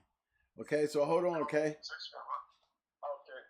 was actually sitting here and the sound went out, and I was sitting here eating, and he wants to just tell him to call me. He wants to do what now? Yeah, but while we got you on the line, I want you to get into your conditioning, because you were the funny person. You want me to tell him my conditioning? No, I want you to talk about the different parts of your conditioning, because your conditioning was unique compared to the way we condition. Okay. Hold on. Let me plug. Hold on, bro. Let me open the loop back up. I was gonna go and get you. Hold on. The sound went out. So I'm on your page right now. It's just showing like this is Sassy Girl. I got you. I'm gonna plug you back in here. Hold on. I can't see nothing but a picture of I can see a picture of Sassy Girl. You're on the wrong video, bro. You're on the wrong video. You're on the wrong video. From you too, so we can talk to you about this and not me, because I got my shit. You told me about it. You gave me the food, about the potatoes and all that, and the food I still got at my table. Tony, hold on. You want me to tell me something different? I mean, I got my shit from you. Well, hold on. You can tell him that too, but just tell him what you do. Hold on. We're just trying to get you back on. Hold on. Okay, I'm looking at a picture of Sassy Girl too. You're on the wrong video. You're on the wrong video. Hold on, let me go back. Your screen, your sound went out. I saw you, and then it went out, and then I'm seeing like hold on, let me go back. I'm seeing Sassy Girl. Let me go back. I'm trying to get back to you. Okay, but look, while you're looking for the video, right? Don't worry about the video. Let's just get this conversation out the way right quick, all right? Okay, put it on reload. I can't see the video. Nothing. Okay, go ahead. Go for it. All right, go ahead, Tony. We're gonna be talking about a little bit of this wild conditioning, because you do a lot of walking too, don't you? Yeah, I do road work. And I do work pole and do like sprints. I walk, then I'll start running hard as shit for like maybe 30, 40 seconds, and then I'll stop and start walking. And just some of the stuff he told me, man. I gotta, we're not gonna get into the keep thing, but it's some of the same stuff he told me. You say scratch, and all shit he told me. I got the food keep from you. I got a bunch of shit in Fat Bill. Ben Calabi that passed away. I got a lot of shit for him too, but it's mainly like I don't think using a slap mill like Harry would Harry Harvey put his dog on a slap mill for 3 damn hours, but he was giving roars thinking that would build muscle, but a slap mill doesn't build muscle. It's just like endurance. And he ran the mouth out of a lot of his dogs, man. He had dogs that would fucking destroy your shit, and then he put them on that slap mill. They run so long. It's like they look like people that they have muscle on, but he put them on that mill, that slap mill. They look like these people that run that long ass races. They come in skinny and bony as hell. Because you're not gaining muscle on the slap mill. You're getting endurance, but you're not building muscle. And I mean, I love Harry to death, but his slap mill thing didn't work for me. I would he helped me campaign dogs. I was working with him. Shit, I feel embarrassed because I had a bad back. Old as he was getting there and he had to take once and shit. But I just I don't believe in doing a slap mill, man. It's like a lazy man's piece of equipment. I like the carpet mill because dogs run at an angle. The carpet mill is kind of angle, and they kind of run upward, and it doesn't turn like the slap mill, so they kind of build muscle. But I get out there on the road, man. I walk my dog. Billy Calabi, Barney Price, he had to keep it, I put a harness on it and let him drag a light chain, not heavy chain, like some of these motherfuckers got a dog running down the road and he got a chain with a brick tied to it, and these dumbass get locked up. Stupid shit like that, you don't have to do it. It's just a light chain. And then I swim. I had a big round swimming pool in my yard. I let him swim. And I walked right there around the pool with him, put a little glass on. It's like cross training, man. Some shit like that. Bill taught me, you don't just put a dog on a meal and run all day. You just go. I would go to Harry's house. He put a dog on the fucking meal. I go there 3 hours later, and the fucking dog still be on the meal, and then he lose.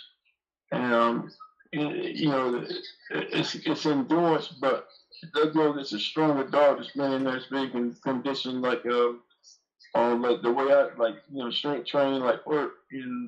Well, I ain't saying all people do that shit, but you can't just put a dog in the meal in 3 hours. You go to the house and watch like 4 reruns of Sanford and this shit, and just let the dog snap on the meal and just put him up, man. You ain't building no muscles. You got endurance. Your dog's gonna be able to.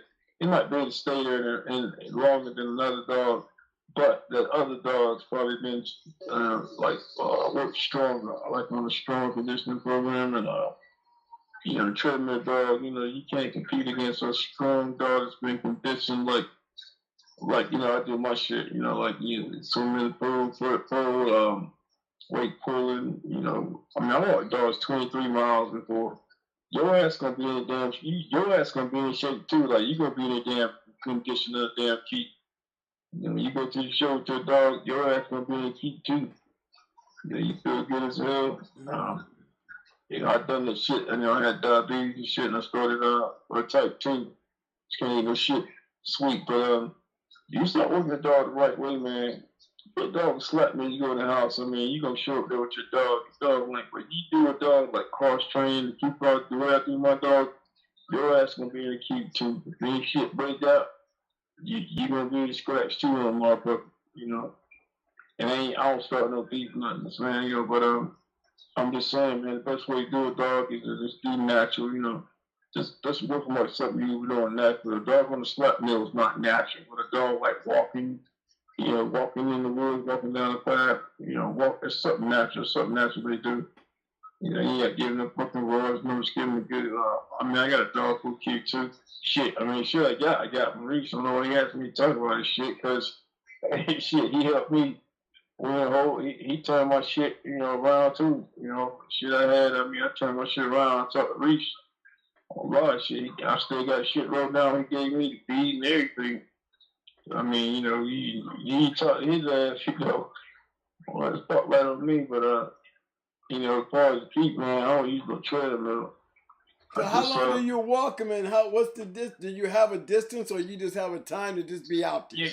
You gotta start slow and increasing. Like first you might walk like 2 miles, 3 miles, and then maybe 2 or 3 days, and then the next 4 days you go 6 miles, 5 miles. You just increase the walk time. when I say 23 miles, I mean, I might walk, like, get the dog up to 10, 12 miles. We talking about going, you got to come back home.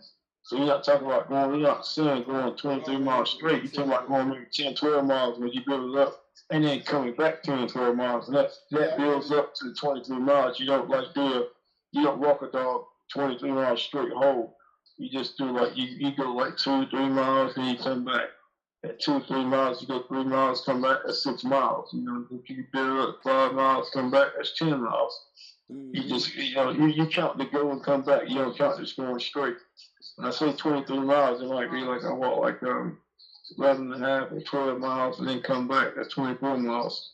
Not just walking like, you know, to the, yeah, I mean, you just, you gradually build them up and you just put like a harness on and put like some light chain, like maybe man, it's so long shit. I wish I could make a video of shit, but you put a chain on, might tie like a 5-pound weight on it, and just let them walk with you doing that. When you do the chain work, though, it's different. You don't walk in the sport. When you free walk with no weight on, you walk further. When you do the weight thing, you maybe go like you don't want to strain the kidneys or nothing. You go like maybe go 2, 3 miles, 2 miles, and then come back. That's 4 miles. And, you know, just like you say, you dumbasses, and I try to tell them, you know, they put a big ass damn house brick, ghetto ass cool brick on them with a chain on it, walking down the road, and wonder why people riding by and calling the law. Right. Okay, Eli. Yeah, and then motherfuckers pulling your ass over like, oh, sure, I just got a call. Why are you walking that dog with that big brick one behind them? You know, I live out in the country, so I go into the back paths. I got these little farmers out here that know me. And it's like, I got like access to like a private road, man. It's like about 10 miles back in the woods. And this is where the farmers drive tractors back there and spray their shit and all that. When I go back there, it's like private. Then I take my ride with me. I had some damn fishing bars back there. I can stop, fish for a minute, catch some big ass swim, and then come back home. And then the dog, you know, might throw a little fish in the pool. It's just common sense, man. You don't just fucking like putting a big ass block and chain on a dog. That whole treadmill shit to each his own, man. But I ain't never. And I love Harry Jeff, but I don't believe in. I mean, treadmill. If it's raining, I've used it a couple of times. Like when it's raining, you put a dog up there, and do like Reese told me, you know, you say something like scratch or give him the pace it, and then the next couple of minutes you say something to get them built up. And Reese told me the same shit, and then when they get in the box the same way. They'll pace themselves. Sometimes they come out slow, and then they'll come out fast and shit. He don't remember he told me this shit, but I remember everything he told me. I wrote it down. But they'll fight the way they train. They'll fight the way they train on the mill if you use the mill. You know, they run pace slow, and then just get in front of them, like put a damn. You know, when they say people will use cats and rats bullshit. Just put something in front of them and say, "Come on." They make them like run slow for about 10, 15 minutes, and then the next 10 minutes, put something in front of them, just make them say, "Come on," make them run fast as shit, and then they'll do that same shit in the box. They'll pace themselves. Some dogs that ain't work right, they'll come out wide open, and they might get bad at stuff, but they'll lose. If you train a dog the right way, keep in and everything, they'll pace themselves. They'll come out slow, and then they'll know what you did in the keep. Then in 1 minute they'll be like wide open. Then they'll pace themselves again for the next few minutes, and then they'll be wide. Reese ain't saying shit. You know, he might not remember shit, but I remember what he told me. I mean, you saying everything right. I ain't said nothing. I ain't gotta say nothing. You should be the one talking, not me. No. You have earned your time, man. Go ahead. You go ahead, baby boy. We're listening. I mean, shit. I don't know what to say, man. I just did what You're saying a lot. You're saying a lot. Yeah, I mean, I learned from Trap Bill. I learned from I learned from Going Hard. I learned from Reach. And shit, I learned Reach was the best because, I mean, he told me about potatoes. I still got to keep the food, wrote down potatoes and all that shit. Everything he told me I got wrote down. I'm just basically saying, you know, what you told, I ain't gonna say nothing because we live, but I'm just saying what somebody else told me. You know, Going Hard, they gave me some tips that work real damn good. Shit nobody else would think of, that I wouldn't even think of. And then I learned from Fat Bill, you know, he lost, he don't nothing, but man, that motherfucker, Fat Bill, man, he was some shit. You know, he used to walk dogs like, he walked dogs 23 miles. I mean, he walked 23 miles to Rio and 23 miles back. So it's like, what, that's like 6, not, I guess 96, probably, man. 23 plus 2, that's like 6 and 4. So I guess he walked like 46 miles. I mean, going and back. That dude, man, that motherfucker, a lot of people don't like him, man. I'm telling you, that motherfucker won a whole lot of shows like I did, just on condition. He did a whole lot of shit the average person wouldn't do. You know, he beat Kershaw. I think he beat Bobby Hall. I mean, I stayed with the motherfucker for like a week, just learning his keeps. And him and Barney White. But that motherfucker, man, I'm telling you, that motherfucker, he knew some shit. He bought like him and like Reese, like going hard. He only, and Barney White, yeah, but Barney White, he basically gave me like a baby keep of what Fat Bill gave me. But Fat Bill and going hard, man, they gave me some shit that the average motherfucker would not do. I mean, you gotta be in shape. You ain't gotta be in shape yourself, but you gotta want shit. You know, you gotta really and then it paid off, man. You want, you know, you gotta hard, you know, win your record. I ain't never lost a one, and that was the first one to Harry. And then after Harry and JR, and after that, I beat Harry 4 times. That 4 times I beat him, he bought 2 dogs from me. He bought the partner to his champion guts, which is my dog named Willie. He's Jack from Dream Mills, that Molly B shit. Also the Wild Side Renegade shit. And then I beat him with a bitch named Rennie that Rick Wade bred. They think it's my dog, but it's not. It's Wade's Rennie. She was like Wild Side Kennels. She was off a Renegade bred to Lou. What's that bitch name? Damn. She was off a Renegade bred to Sadie. Sadie, And that's Sadie right. was the dog. And they used to own that. He sold it to some guy. He said she was a curry. He wanted back, and he let Rick Wade get it. Rick Wade set on. Bitch ended up being a champion. She killed a bitch named Mean Jolene from Wildside, a guy named Rick Wade. And they liked that bitch so much. They let's see, hold on. They bought Sadie. They brought Sadie to Renegade, and then I don't know how James Mills got all the damn thoughts, but he got the females going up there. He always called me up when he had a good dog. I mean, he called other people when he had bullshit. He said they gonna trash it or didn't know what to do. But he called me up and said, "Tom, I got these pups, man." He said, "Oh, Renegade and Champ and Sadie." I went up there, and I ain't have all the money then, man. He said it was 200. I would have bought the whole litter, but I bought Rennie. And she saw the black. He named the ring. I ain't know her name, but he named the ring off Renegade. But I got a picture of her too. I beat Rattler for her, and I just did the same key, man. She did road work with her, and the hard work and all that. But Remember that final week? Say again? Remember that final week when Randy dropped off all that weight? Yeah, you know what, man? I took it to James. James was like, "Oh, man, I think you're working a little too hard." Because I was walking in the fucking rain with an umbrella. I didn't have a fucking treadmill. And, yeah, she dropped off a lot of weight, man. But I'll tell you what, that bitch killed, she took back the shit out towards 6 minutes. Some bitch he had, I can't think of the damn that shit he had, that bloodline he run. But we was right in his backyard. Harry, I went with Harry. Harry won one. Pat Bill went that night. He was with himself. He won one. And JR lost. It was the 4 shows that night. But yeah, you're right, man. I bought her in too tight, you know, but I made a mistake after that because to see what I did the last week or two, I put her ass on a treadmill like a dumbass. I had a treadmill, and that what drew her up, made her skinny as hell. It was raining like hell. We had a storm like a whole week. So I put on a meal, and I was walking out in the rain. I was riding by there, calling my fucking shirt, pulling up something. "Are you okay, sir?" Like, yeah, I'm calling like, "There's a black man walking in the rain with an umbrella with a dog." You know? I was fucking losing my mind and shit, like I was crazy. I was like, "No, man, I'm just trying to."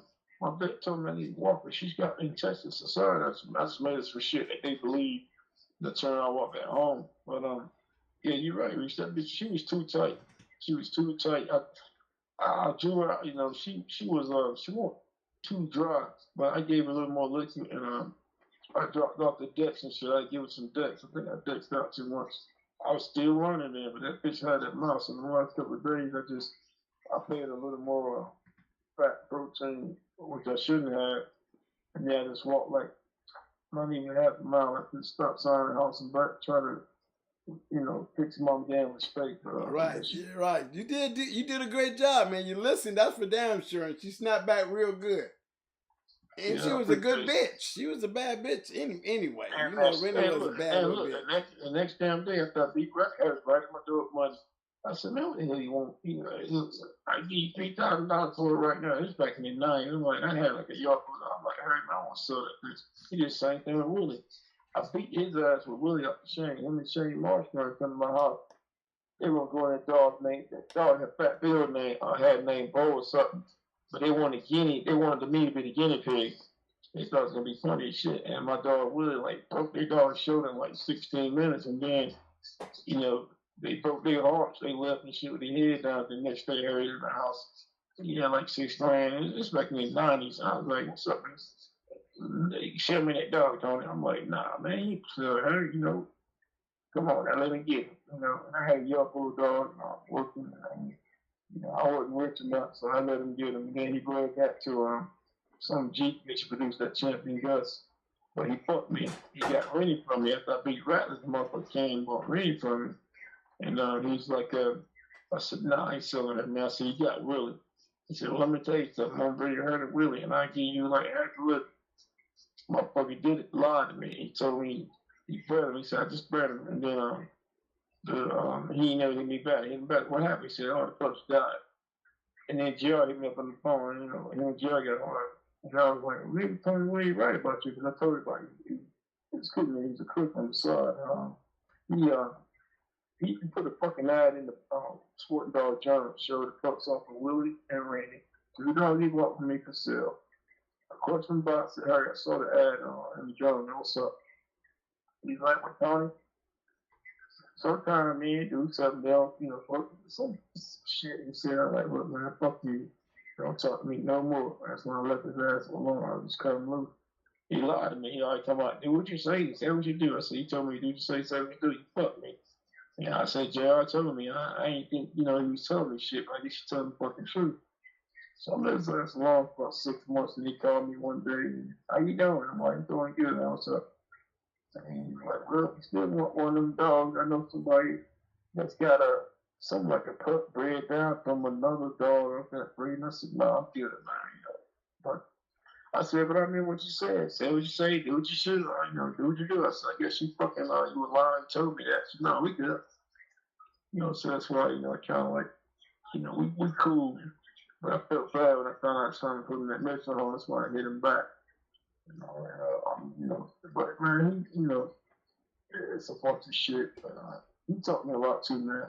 I just don't believe in his treadmill keep. You don't put a dog in the treadmill for 3 hours, you go off and watch stuff in the sun and actually writing all that shit.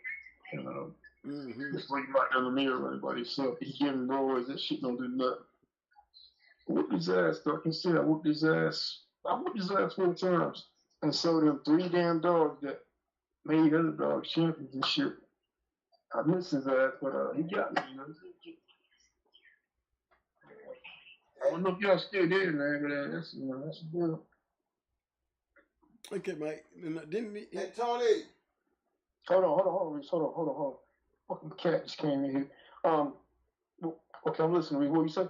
Tony, my man Eli Monster said, did you own Carmen? They own what now? Did you own Carmen? Carmen. I hope it's that named Carmen that made champion. Karma. I don't know how he's trying to say it or spell it. But I had a dog named Carmen that made champion. Yeah, you did own her. Now, did you bring her to Carmen. Carmen.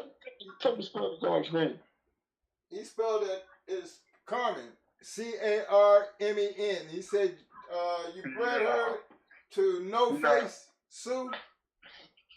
No, I don't know about that, man. I had a dog named Carmen, CARMA, and she made champion, but she was a damn she was like another pet dog too, man. I rescued her from this wife, and she was fucking half blue. She had no papers on her. She was red, but she had blue in her. And she was up with two blue dogs. She looked like a Patrick dog. And they said they were gonna like take the car. They got her and brought her to the crib. She got the chain. She was sitting on the porch. They came back home, and they said she killed a dog. I'm like, yeah, bullshit. So I hit up Jeff Smith, that fake ass Carolina gang dog, motherfucker around the corner from me that didn't like me. I went up there and so I look at this bitch. He had some bitch come from Bobby Hall, his best bitch. Hit from Bobby Hall, and I put her on that bitch. She trashed that bitch in like 10 minutes. This bitch like a pet, and I keep never being fucked with. So I brought her back home. He called me next day, went fire. Only thing about it, she didn't like kids. I think yes, kids look funny to her. Like she, the kids like on the short level, on her eye level. She would look at a kid and hit the chain and like go crazy. But she liked people, and she got loose. She walked through the whole chain. She walked the whole yard of dog, just be sitting on the porch chilling. So Jeff called me up next day after she trashed his dog. He's like, "How much you want for that dog?" I said, "Man, she can sell." This bitch ain't no crazy nothing. She was a red looking dog. She was like blue dogs. And I told him, I said, "I don't want to sell her." He said, "I get $1,000 for it." I said, "Come get her." So he came and got it. And he hit me back about 2 days later talking about I do remember Karma, but I remember Karma. But he came back and got he hit me up. Was like, "Look, man, this trying to hit chain at my grandson. You can have it back." I said, "Jeff, I ain't got no $1,000, man. I'll bring it back to you." He brought it back to me. So I got it back and I put it on the chain. I didn't want to bring it in the house. I mean, she was at 10. She could slip loose. For some reason, when it rained, she get out of the collar. So she got out one day and came home. She was sitting on the porch and I said, "Fuck this shit." So dude, it's a dude, man. He live in Ohio. He twins just like you, bitch. He got a brother. He hit me up about that thing. I told the whole story like I told y'all. So man, he got this picture, man. I said, "I'm telling you, she blue mixed. He looks red, but looks just like a pit bull." She was blue blood. He came and got her. He matched her. He won up. He won like forward, and then somebody stole her. But on it's BDK's Karma, Carma. I did breed it one time. I don't know. Somebody might tweet said Carmine, but somebody stole it. But that bitch won 4, man, and and I told him I got no. She was a fucking blue dog looking red, like wasn't even in the game dog shit. And the bitch was smart as hell. She would get loose and walk through the whole yard, wouldn't touch shit. When you put that bitch in the box, she would fuck your shit up.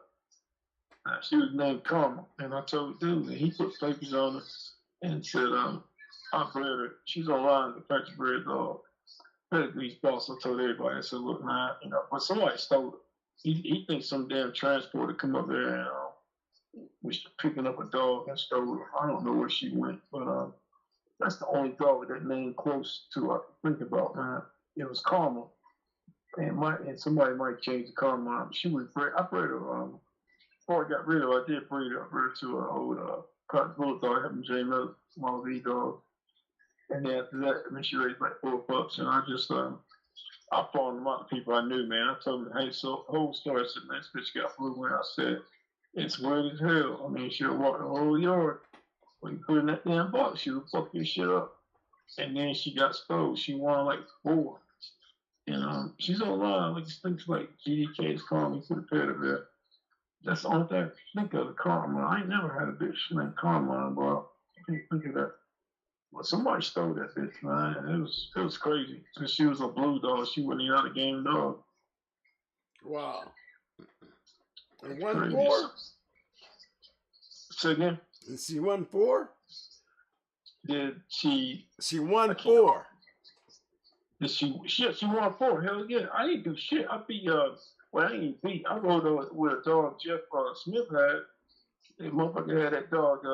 What's that damn dog name? I read the first match and he pumped out Jethro. He had that champion Jethro. He fought him as champion. And I read the match and the dudes coming. They were 1 pound over. He got scared and told he'd take the forfeit. But he the one I went to his house and he had some dog from Bobby Hall. Best dog. It's supposed to be the best dog on the yard. And this bitch trashed that bitch and like he picked up, man, like 10 minutes. We scratched him one time. I mean, it was crazy. I mean, this bitch was, she was just a blue dog and had no game dog shit in, no papers, no nothing. And like I said, that's what happened with her. The pups I had, I think she had 64. I gave them to a couple of people I knew in the dog. The people guys getting started. I told them the same story. She looked like the dog is off blue shit. That's what she did, you know. And then I hit up Twin in Ohio, and they bought her, and they were on board with it. And somebody stole her. You go online, I think you click in BDK's Karma, CARMA. You see a picture of her. She's pretty as hell. She was red, but she had that. You got a picture of her?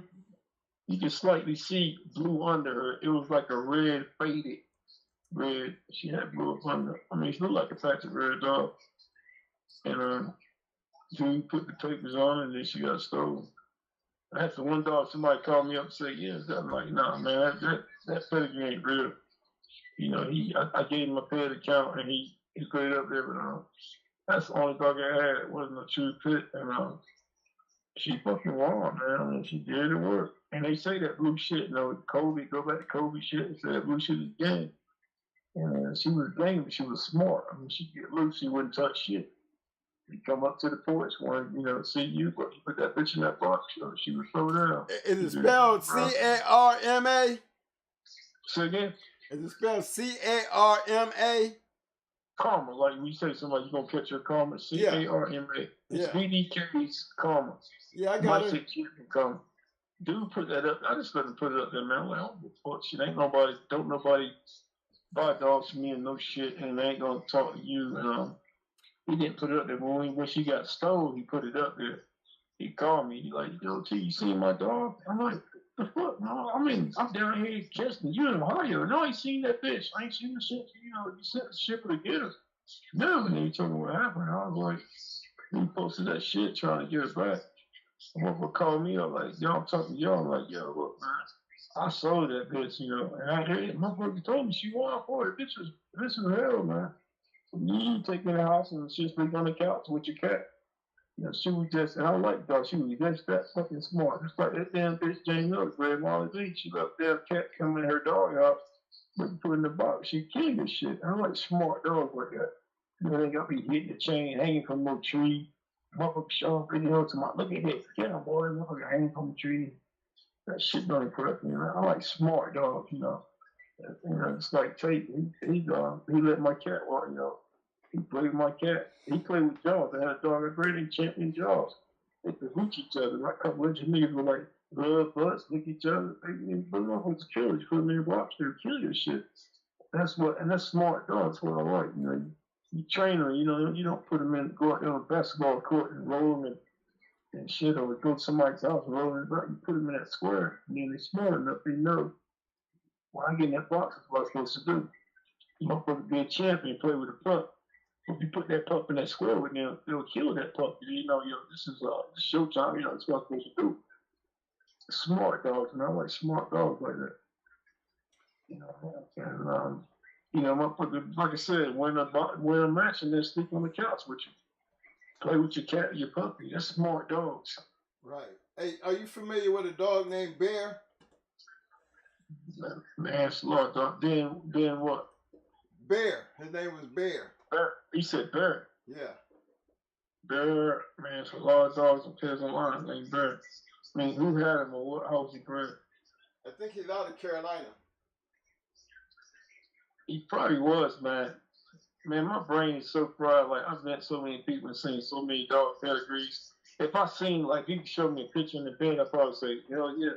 But just by name, there's a lot of dogs that same name. I don't really, you know, maybe the person that owns them I might know. But no, I can't. I right off the top of my head, man. I know I've seen a lot of pairs on dogs named Bear. I can't. You know, that one name, I can't say I know it. But if I had more information, I could tell you. Hey, while I got you on here, Tony, our poll question tonight is: how often should you check your American Pit Bull for worms? How often do you check your dogs for worms? Man, that worm, if it's hot and there's some mosquitoes around, your dog's outside, some mosquito season come in and get them fucking heartworms. You know, it takes heartworms about a year to mature. So, if it's hot outside and they outside, I'd worm them, man. You got to give them can't pronounce the name of that shit. It's a worm called Zybermatic Gold. It's got the tapeworm shit in it. I can't think of the name. It's something, but it's something called Provozazin or something. It's got the heartworm wormer in it, and it's got the regular one. It's called it's this Zybermatic Gold. People think that I thought this shit out the hard way when I first started. I had a dog named TJ. Maybe shit bundle. I traded him for some Atari games. I was probably like 19, 20 years old. And I wormed him with regular wormer, but people don't realize you got to use different wormers for tapeworms and heartworms. The regular wormer is called what the fuck is it called? It's the regular shit. It's like green lime color. But then you gotta give your dogs for tapeworms. You gotta give them that shit. It's Avimac, parental zenzel, some shit. Yeah, parental. Yeah.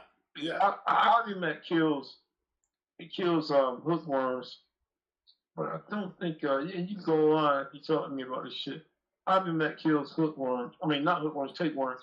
But tapeworm takes 5 years to mature. So if people have a dog and be giving a regular wormer, your dog get about 5 years old. If he's been outside, he'll start coughing and shit, and he'll have heartworms. Yeah. You gotta treat heartworms different. But fucking shit called parental zenzel something. That's for tapeworms. You give it a regular worm medicine, it won't kill none but roundworms, hookworms. But for tapeworms, you gotta use I can't think of the name of that shit. Start with an F. Parental. Yeah, exactly. And then for heartworms, just Avimac. Avimac, right. You're gonna give them Avimac at least every month. Every month you gotta give them that Avimac. And people get like worm and say, yeah, I worm my dog. And I'm like, he's like, yeah, he ain't got no heart to take when I worm. They give me that regular, what's that shit? It's the regular fucking panicure. No, well, panicures take worms too, but they got the regular worm. The regular one, damn. The basic, hold on. I got the shit on the kitchen table. The basic wormer, you can even give it to a female. Nemex. It might be Nemex, but they got a, hold on, let me look at the shit I got on the table. They got it's a regular worm that kill like basic worm. But yeah, Nemex is good too. I don't know what's the Nemex. Yeah, it's to knock off the Nemex, but it's to knock off the Nemex. Look at this shit right now. Hold on. They got one called Safeguard, and what it is Safeguard. Yep, Safeguard. The pace. That ain't what I'm looking for. No, it's parental pamacite. That's a regular worm to kill like regular worms. Right, that's the active ingredient. Yeah. But then the damn panicure shit, it kills tapeworms. But then the Avimac, that's for heartworms.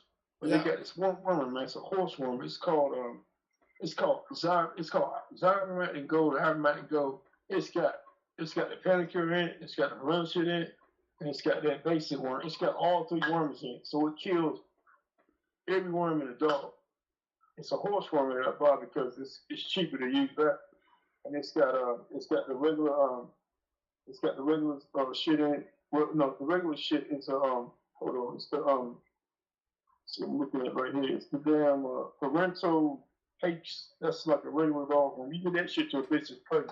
Right. And then the other worm is the panicure, some fancy name, and then the other one's Avimac. They got a worm, man. It's in a long box. It's a gold box with a horse on it. It's called Zybermatic Gold. It's got all those three wormers in it. If you get that to a dog, it'll kill every worm in a dog. And I usually do it if you ain't in a mosquito infected place, I do it every 2 weeks. I worm like every 2 weeks. But if you're in a regular, like you're in a hood and shit where ain't a lot of worms, you're in the city, I just give them, I wouldn't worry, I'd give them just regular worm every 2 weeks if you want to, man. But see, I'm out in the country. We got mosquitoes out here, goddamn bears, foxes, coyotes.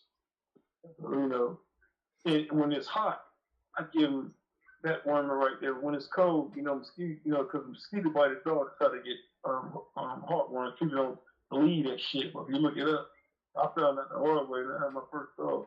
It took the heartworm 5 years to mature, so when the dog get about 5 years old, don't matter if you can give them a regular worm, and they'll start coughing and shit. And they'll be like, fuck, and they'll have heartworms, because the heartworm is 5 years old. That's when they mature and they be in the dog's heart. if the dog being somewhere where it's mosquitoes, like in the woods, or you live by a fucking swamp or by a pond or some shit like that. But basically, man, just regular worming you ain't got worm every 2 weeks, you in a regular spot, man. I just worm like every 6 weeks, you know. But as far as the hot weather, mosquitoes around, you need to have them on that fucking oven, man. Now, what about that three-way warmer? That three-way warmer, what was the dosage on that? If you was giving it to like a 40-pound dog? It's the shit I bought everything for a horse. The horse did the same shit dog did. The horse worm is a long ass tube. Right. They give that whole tube to a fucking horse. Well, if you gonna get it to a dog, you look at the finger you point with. You look at the line on the finger you point with. You go from that line to the tip of your finger. And you pull the dog lips up, pull his lip up, and just wipe your nose gums and close his lip. If you try to open his mouth, they might try to fight. Just pull his lip up and don't put your hand behind your back and look at the finger you point with. The line on the finger you point with is the tip of that. That's what you give him. Any kind of horse wormer, it's the tip of your finger, the line on the tip of your finger to the point. Do that. Squirt it out like toothpaste. Pull the dog's lip up and just squirt it around his gum, around his gum, close to it. You might shake his head and shit, but it's gonna get in him. And that's the way you do it. From the tip of your finger you point with, that line of your finger to the tip. That's what you give him if you get the horse worm. Now, which finger you talking about? The index or your pointing finger? The finger you point with, the finger you point, like, yo, Okay, look right. over there. You say, you point, say, yo, over there. The finger you point with. Okay. Look at your finger. Look at that line on your finger. You got a line right there. That line to the tip. You go from that tip to the point of your finger. You can do the same thing with the finger you stick up and say, fuck you. You just go that's too much. You go from that finger to maybe not quite tip. The other finger or the finger you point with. That's all you got to do, man. It'll be straight. Hey, and Bear was Hargrove's Harry's wife. I'm sorry. You said Bear was Hargrove's wife? Yeah. You said who? Eli Monster threw that out there. He said Bear was what Harry called his wife. Damn, Bear was what Harry called wife. Now I had a dog named Champion Bear that I bought from Harry as a pup. He was off a crop. And a dog from Mickles, the whole litter fucking warm, man. Harry got in trouble, and he went to James Mills and sold the whole litter. And I was working back then, he had a lot of money. But I went up there, man. James had all these damn pups made to be champions, man. They were right off a crop. That's how I met Harry, up a crop, bred to Mickles, something named Mickles, something. I had a dog, you go online, you put in BDK Bear, Black Dragon Champion Bear, or he's Bear, something, but James Mills got the whole litter. And James Mills also got a litter. He had one pup up there.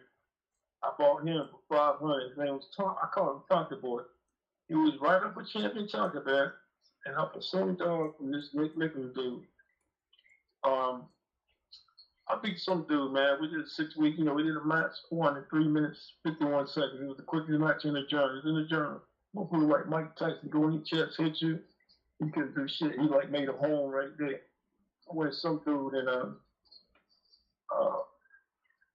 what's the name of St. Benedict's Club.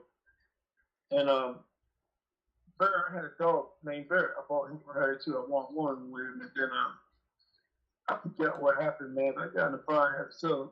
And that dude JR got him. JR won with him. JR had a brother to him that he beat me with. The first match I had with him, only match I ever lost. His name was Champion Bear. He was up on Croc. And Mikhail's Maggie May. The Croc's right up her roots. Yeah, some shit named Maggie May. Yeah, Maggie May. Yeah, I got her pedigreed up. Yeah, who is this? This you, Reese? Is you? Yeah. Yeah, he was up with some dog named Maggie May. Exactly. Yep, I got her pedigree up. He was a wicked color. He was like a chocolate, what you call a sable. He looked chocolate, but he wasn't chocolate. Weird color. But he was, yeah, man, he was there. Yeah, that's what you said, Maggie May. I think that was his mama. And that's the only dog I ever had named Barrett, man. I named him Barrett. He was off a Crop, and Crop was off of, I think Crop was off of Rufus, right off of Rufus. Yeah. And I think St. Benedict's had Crop, but I met Harry Jay Mills had the whole fucking litter. Harry got it fine. And I wish I had the money. I could have bought that whole litter, man. Like it was like six pups. One of them motherfuckers in a pen by itself. I should have got that one. That's the one that was a motherfucker. He was like the naughty ass, but I got Bear came right up to me, so I picked him out. But man, I could have bought that whole litter. And that bitch Rennie I had off of Champion Sadie and Renegade, that Ed Byrne, I think Ed bought Sadie after she killed me and Jolene. Jay Mills got all the females for some reason. I mean, this is back in the day. I was by myself, man. Folks, I could have bought that whole litter too, but I got Rennie. Like I said, I beat Rodney for her right in his own backyard, and Harry bought her. But man, it was some, that was good old days. I mean, dogs won a lot. Jane Mills chose me a whole lot more dogs. He bought a damn dog off a champion for $250. You know, off a champion. And, you know, that's why it's pretty much shit. Yeah, Man. James Edwards, his magic number was 300. So again? I said James Edwards' magic number was 300. You got $300, you can buy anything from James. You know what, man? James would call me because he knew I was smart and he liked me, and he would call me when he had good shit. Like, but he would call like the dudes in the hood. He knew what gonna do shit with trash and dogs. He called them on. If somebody took a dog there quick, you know, he called the dudes in the hood. But if he had anything good, he called me. You know, and he was cool, man. You know, the only thing that pissed me off, you know, he used nigger word one day, slipped out. You know, he asked me to drive him to the mall in Wilson to get some pictures of Molly B. He had made. He had a dude up there that worked on the store named Ernie was slow. He's a black dude. He would work like, you know, and he had slave houses up there from people that lived in the past. But Ernie was like pretty much like his slave. And we were riding one day. He said, "Tony, come up here and take me to the mall. That's the picture of Molly B." He gave me one. I got him in one. We were riding down the road and we passed by this dude's house. I ain't know Ernie's face, but y'all know who just riding squad as hell. I was driving. He said, "Y'all on the right there is where that nigga Ernie stayed." And I was like, man, you hear a pin drop. I ain't say shit. I started hit on the fucking brakes. Said, "What the fuck you say?" But you know, I respect. I ain't saying that. We kept riding, and then he tried to cover it up. Talking about that Ernie's a good. His family some good people, Tony. They some good people. Thinking I'm gonna forget what the fuck you just said a while ago, so I ain't say shit. But yeah, first time I heard him use that word, I heard Carl Mills use it. You know, white chick used to fuck, man. She wanted to get in the pit bulls. I told her about Tate, you know. I said, "Go to this guy named Carl Mills, got good thoughts." And Carl tried to fuck her. He called her green eyes. He was still with Julie. And she couldn't also like sit in my fucking lap. I said, "Call up, that's how much you fuck." And she called Carl, she's sitting right in my fucking lap. And Carl was like, "Yeah, well, you come up." He was like, no, he left a voicemail first. He's like, "Hey, green eyes, just call. Julie's in the shower right now. Call me back when you get a chance." I was laughing. I was like, "The fuck?" I said, "Call my fucking back."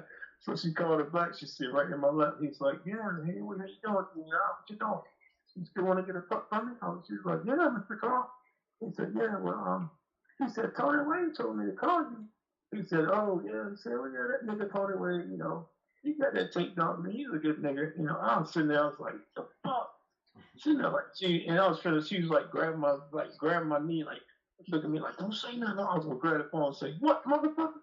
I didn't say shit. I said, "Listen to him. Yeah, Tony Wayne, he's a good nigga. You know, he got that champion tape dog for me. He's probably the best nigga you can talk. You know, he's a good nigga." I was like, "What the fuck?" And she was like, "Okay, Mr. Mills." She was sitting there holding my knee, trying to get me out to say shit, and I just like, you know, she put her hand on my mouth. She said, "Okay, Mr. Mills, I'm gonna call you back." And she hung up. I said, "What the fuck? This motherfucker's cool as hell. He should have called, you know, the nigga Tony Wayne." I said, "Man, these motherfuckers ain't shit." I got respect for Carl, man, and Jane Mills, but deep down, there was some racist motherfuckers, man. Ed Byrne, too. I ain't gonna say what Ed Byrne said. Ed Byrne, Carl Mills, Jane Mills. You know, you say, that's why I have to fuck me my own dog. I say, "Fuck these motherfuckers." Went to see James again and never say nothing to him about what happened. We just left him alone. Never discussed between us. You know, so I got to cut my grass. He tell me, "Tony, you're too important of a person. You need to get somebody to cut their grass. You're too important to be cutting their grass." "Okay, Mr. Evans, okay. Yeah, I'm trying to find somebody to cut my grass. Okay, man, take care." It's just, man, it's crazy, man. Who listens to this shit? Just you, Reese, and just everybody listen to this shit? 700 and we got 700 people up here with them. 700 views. All right. Yo, who's listening to this right now? 700 people. Everybody listening to it? Yeah, you ain't by yourself. Damn, well, I'm telling the truth, man. On my damn mother's grave. I mean, my dad, that's why I was born. You know you live, right? You know you live, right? Well, hey, if I'm lying, I'm telling the fucking truth. I ain't lying about shit, man. No problem, man. That's why you on the show. I ain't got no reason to lie. Hey, twin, who listening to this shit? Well, we got like 700 right now. 700 views. I responded to some Elon monster dude. Ain't no everybody listening. Yo, on my grave, man. Man, I got tomorrow. It's the truth. I mean, I ain't gonna lie about nothing. Everything I just said, that's the fucking truth. It's the damn truth. And I don't know what nobody's saying. Yeah, well, they gone. I mean, James gone now. Carl's gone. I still get respect to both of them. I still love both of them. You know, as far as Ed Farron, man, we talked. You know, I went up there, and he didn't say nothing to me on the phone. But Carl told me that Ed said, no, his brother called me, man. This dude called me up because Carl told me that Ed said he had one price for the niggas and one price for the good old boys. Something I said, no, I don't believe that shit. And I talked to Ed Carl. Some dude called me up one night. He was a black guy. I don't know his name, but he sounded like he was right on the phone. But he said he had called Ed and talked to Ed about getting a dog and he asked the prices and he sounded white on the phone. Motherfucker, you said I sound white on the phone. Fuck, you know, my great granddad was biracial. My granddad's biracial. My great granddad was white, but that don't matter. But he told me what Ed said and shit. I was like, man, that's bullshit. Ed didn't say this. Carl told me that shit. And then the black dude called me on the phone one night. He said, man, Carl Mills told me to call you. I said, for what? About Ed Farron. I said, man, what the fuck, you know? I said, yeah, he told me about Ed being racist. This is before I found out how Carl was, you know. I said, man, Ed ain't fucking racist. He said, look, man, I called him up one night or day and asked him about pricing with dogs. I wanted an outside dog. He said, Ed, he was talking for a minute. You know, he sounded like a white dude on the phone. He talked to me. I thought he was white before he sounded. But he's biracial or something. But anyway, he's like, I called Ed, you know, we talked for what, 20 minutes on the phone. I said, man, I want to get a fuck, man, what's up? And he said, Ed Farron said, I got a price. He said, well, I got a price for the good old boys, and I got a price for the niggers. Now, I didn't hear this. This is what dude told me. And then I went to see Ed one day. One of some buddies that wanted to buy a pup from him. And no disrespect to Ed, which was on Facebook, I didn't hear this. But he went out there and said, come on in, I want to talk to you talking away. He walked in there and told me, you know, what he heard that I mentioned this guy said. And I was like, look, man, I ain't here, you know, I'm cool with you. But he had this rebel flash shit in there. And Carl said, he said his thing like he was in the Civil War and all this shit.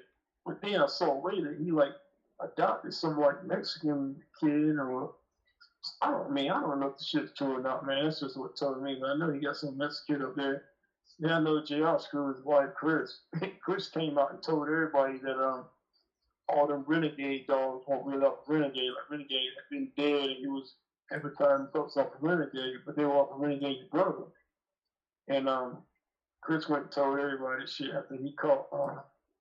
He went to the this shit true right here. GR told me this shit. He went to the post office to mail a football. He forgot some shit, went back home, and JR was fucking Chris, his wife, Chris Carter. And then after that, they broke up. She told everybody everything about how he got pups off of Renegades for Renegade's son. And look, I ain't trying to talk bad about Ed Farron, man. Like I said, that, you know, he did it. That's his business. That ain't got shit to do with me. I mean, you know, he's on my friend's list. I mean, I ain't never said nothing about that shit. But we talked about the race shit. I said, look, man, Carl Mills told me that. I just told people what Carl said. I said, you got any beef, man? You call Carl Mills up. I didn't say it. Carl did. And it probably happened hard enough. Well, I ain't gonna say that. Like I said, man, you know, it ain't cool with me. I ain't, you know, like I said, even J Mills said nigga, Carl Mills said nigga, and maybe rest in peace, they cool with me. You know, because to me, a nigga is an ignorant person. It could be white, black, trans, Mexican, you know. We ain't, you know, anybody black, we ain't no damn nigga, you know. And I ain't never say nothing to James after that. He still treated me the same. I ain't never said nothing to Carl about Shorty sitting in my lap. She went and got the pup from me, gave the pup to me and shit. So we kind of like infiltrated his ass. But I ain't never say nothing to him. We still talk. You know, I said, hey, how you doing, Mr. Mills? Hey, how you doing, Mr. Wade? You know, I never said nothing to him. I just let it go. You know, Wow. and that's that, man. Shit. No disrespect meant to him or Mr. James. I mean, I love James Mills. He taught me a lot, you know. His house was hooked up like a slave. I think his house was an old slave farm, man, because you pulled up, you seen the house, and there was all these little buildings, Yeah. like buildings. It looked like slave houses. Yeah. Yeah, that's what it looked like. It's like 1, 2, about 3 or 4 of them. Yeah. Little houses. And then you went in there, they had like a little room, they had a little kitchen in each one of them. Mm-hmm. And I ain't never asked him about that shit. And like I said, man, man, I love that dude, you know. Yeah. You know, if he think that shit, that's on him. You know, I know who I am, and we all know who we are. You know, he said shit, and I don't even really, I don't want to talk about his shit, man. But there's some motherfuckers out there. They claim they cool as shit, and they racist as the motherfuckers. That motherfucking Jeff Smith, Carolina Game Dogs, he had shit right now. It's another one racist in here. You know, he said the nigga shit a bunch of times, you know, but he got horses now. I told the motherfucker a long time ago when he told some chick, called me nigga, I told him, yo, you got a dog, eat some fucking goldfish or something, like, raise fucking goldfish, or he got ponds out there and shit. But that's another story. I want to talk about him. He got horses now. What's the word? Like fouled out, gamed out when the dog quits. He curd out. Yeah, he curd out. Exactly. He curd out. Dumbass putting dogs in there $2,500 had never been looked at all. And he was at my homeboy's house one night in the cave. That motherfucker's dumbass to work for, Mike Lofton, with him big ass glasses with his slave. Pretty much stupid. He knew everything about him. He got a card game, and he was in the hood trying to be a brother. Niggas called from New York, like, he sold us a dog for $3,500. He said it was right. They looked at the dog fucking quit. They put a bullet in the dog. I hate that shit. Instead of taking the dog back alive, they called me, he's in a card game drunk. It was like, you want our money back. Fuck you, motherfucking niggas, I ain't gonna do shit. Fuck you. I talked all this shit. He got a roofing, but the next day he wanted to do his roofing work. And Mike Lawton was up there feeding these dogs. He made his quit up in the big ass bird, like 6, 7, 8 feet. Got out, clicking all this shit. Put the shit back in the hole, the belt just to show their hair was up. Had a big ass trash bag with the dog in it. Can't know how the dog spread. Like, yo, where your boss at? Mike told me, he said, man, I think I might have shit in my pants. But I might have fought it, and a little bit of shit might have came out for him. Never been that scared in my life. Never saw that many guys whip out guns. He said, hold on. He went and called Jeff, told Jeff. And Jeff was like, look, I'm working right now. Mike's like, look, these motherfuckers got guns and a dog in a trash bag. Said Jeff, but well, I'm like 45 minutes away and stuff. And short story, Jeff got there about 25 minutes. He pulled up. He said, look, man, here go. He went out, let me get your money. Went in the house, gave him the $3,500. He said, look, here go your prospect. Go take the hole, do the dog down. That story, but the shit's true. And they got in the big ass suburban and went back to New York, Maryland, where they were from. I tried to tell motherfucker, man, I'm from Carolina Game Dogs. He was phony. When this motherfucker first got dogs, he didn't know about the game. He used to go out to the jungle. He had dogs up there, 12 months old at stud. Now, who the fuck does that? Everybody knows what sporting dog jungle is. Dawson Bobby Hall, 12 months old, 13 months old at stud. Niggas went up there and tried to breed to the dog, not knowing the game. The bitch had jumped on the dog. She ain't eating now. She jumped on the dog. The dog trying to get out of the pen. He climbed the pen. Motherfucker had to take the bitch out and get the damn bitch and heat off the dog, off his 12-month-old Bobby Hall and stud dog. I laughed about that motherfucker, man. I said, I tried to hit him up. Look, man, I looked around the corner. I said, Jeff, that's not how you do it. And he was like, fuck you. He didn't listen to me. He found out in the long run. He called me one day and told him, having a cookout, man. Why don't you come up here, brother, and eat with us? Wish the fuck I would. I said, nah, man, I ate. I hadn't ate shit. The shit sounded good as hell. I want to go there and eat with him. I was like, man, fuck that shit. That's when he come in his senses and realized how the game works. And then he got smart. He bought Jeff Road and got Tom Garner. I give him props. He did one right. He beat my boy on period, man. He jumped on went like 2 hours to change. I thought he was a piece of shit. And he took the fourth, but I don't know about the match. The boy said the dog was some of my bloodline. It was 1 pound over. He was like, nah. And Jethro was sitting in the box, man, on this yard with like 40 dogs around. He had a spot. We put up, Jethro was sitting in the box, walking around pissing. And all these dogs around. This motherfucking dog's gonna be a champ. And he jumped out of the box trying to grab shit. I was like, what the fuck? But I'm talking too much, man. That's another story. I mean, I really want to concentrate on this motherfucker that said that I advertised the Luke King dog and he lied on me. It's a fucking lie, man. I put that dog there for free. I just want the dog back. I'm some John Wick shit. I just want my dog back. Just for he's my pet, he's my buddy. And he's probably sitting on that chain like, damn, see, why the fuck you do this shit to me? Thinking about me. Last thing he saw me, put in that fucking box, I'm mad about that shit, man. Everybody can say, what the fuck, don't worry about that dog and that, but I'm pissed off.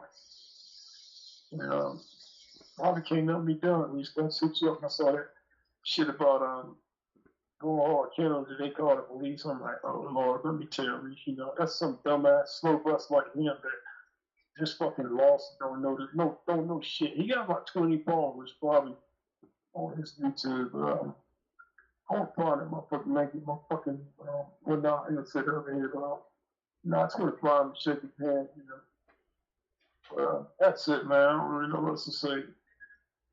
I hope I piss somebody off listening to this shit saying something about somebody that's their hero. Everything I said here was 100% on my mother's grave and my dad's grave. My dad died before I was born. I mean, he's a Marine Corps. He died before I was born. He got the Purple Heart. One of his friends got him to try heroin. He tried it. He killed him. And his friend lied and said he found it dead. Well, that's it, man. That's it. Hey, good that you called. Good that we straighten that shit out, man. We'll see what the reflections of that is tomorrow, but as far as everything else. And nobody probably gonna find that dude, but I just want everybody to know that little video he posted on Facebook. I don't know how many cats got it. All the real cats said it. It was like, yo, T, look at this clown. I mean, if one white dude hit me up that believed it, and I put his ass in place real quick. I sent him the video, I posted, and I sent him what he posted. So he was like, damn, so that's the thing. Everybody, they hear what he say, but they don't see the video I posted for free dog. So he's fucking, his stomach probably bubbling right now. He probably got diarrhea and everything, but I told him, man, I tried to talk to him in peace tonight. I said, yo, I just want my dog back. Just bring my dog back, man. I said, just drop him off at the house where I met you at. He knows that's home. And I won't say nothing else to you. This shit can be over, But he still got that fucking stupid ass video up. Knowing 1,000 people he got, still got a video up saying, look at this Luke. Oh, this is a Luke King dog right here. Oh, they throw, I'm looking at him like a fucking idiot. I wish I could be behind with a baseball bat while he's talking. I wish I could have been behind with a baseball bat and just hit his ass in the head after he got through his little speech. And just got my dog and got my shit and left. But I don't know where this motherfucker got his dogs at, man. I don't know. Got his name, got his phone in him. And the detective did call me that the shit called his animal patrol. I told him, he might call me a cop. He called me a cop, whatever. I told the detective, I said, yeah, he got my dog back. If I had something to holler, I was like, oh, man, you got the wrong number. But shit, I mean, that's my dog. I want my dog back. I told him, I gave him my license plate, I gave him my license number. Like I said, I ain't got a speeding ticket, no criminal history. I did more hustling back in the day. I sold crack and guns. I got smart, got out of it. I seen people around me getting fucked up and getting hooked on shit. I stopped selling drugs. I stopped selling guns. I just want my dog back. Well, hopefully he come to his senses. Well, and hopefully, next time, Yeah, I'm know the story. I'm just glad everybody, really, people online, glad he heard this shit. Right. At least they know that you made everybody aware of, what he's capable of. Yeah, right. Yeah, I just want to clear my fucking name. Like, that's not me. People know it's not me. And reveal this motherfucker who's got a pet dog on YouTube saying it's a fucking Luke King dog. It's just... That's the tripped out part. He's a Luke Kane Jr. now. Maybay. Remember Maybach. Who the fuck is? Yeah, he ain't even got that part right. This is the Maybay shit. This is the Maybay right here. Motherfucker must got dyslexia too because he saw your post as you know you got going hard reloaded. I guess he saw Tory Wade or he saw motherfucking straight short bus, man. Like I said, I'm gonna get my dog back, you know. But yeah, I gotta get off of here, boy. I appreciate you. Oh, anytime though, man. I'll call you tomorrow, man, just to check in on you. All right. All right, man. All right, later, bro. I had to later, you know it, bro. All right, bro. Later, bro. Yep. All right, man. Hey guys, you know that shit's probably got my man. You know, he's pretty upset over that dog. You know, and then the shit that came along with it. You know, that's what makes it worse. Because he's trying to do it for a friend, and then you know you get played out, and then you know a lot of shit going on. Harry being dead, you know, he got a lot of shit on his plate. So let's put our prayers out there and condolences out there to him too. You know, I just wanted to make sure that we got that shit cleared up. Don't leave that shit out there. They dump out there and they put that shit out there thinking that, you know, they got a format that they can go out there and just spread that shit. Well, see, that's why we do what we do. You know, he ain't got a platform, but we do. Now we gonna put your shit out there. Now we done put his shit out there. And, you know, we know the man got a dog. We know the man faked the damn dog's his pedigree. We know the man didn't pay for the dog. We know the man didn't know what he was talking about. So, you know, that's just what we just did. We probably saved a whole bunch of guys, you know, the headache and the troubles. Take a good look at him. And just know to stay away from that one because ain't nothing good on that shit. If you're grabbing dogs and coming up with shit like that's worse than Chico Lopez. At least Chico did do some dogs, you know. You know? Or maybe we can catch his ass in the basement one damn day with all this fake ass shit and catch him off guard and see if we can get some of that damn inheritance money he got. Shit, you know me. You know what I'm saying? All this damn fake ass dog shit you got around here. You got any of that shit ready to put down, put some money on, man? You know what I'm saying? Teach his ass a lesson. In the past. Yeah, you better be in the past when you do it. You know what I'm saying? Because, you know, he was like one of them ones, you know, he was like, hey, the Popo called you. You shook him up. You're going to get out here and tell everybody.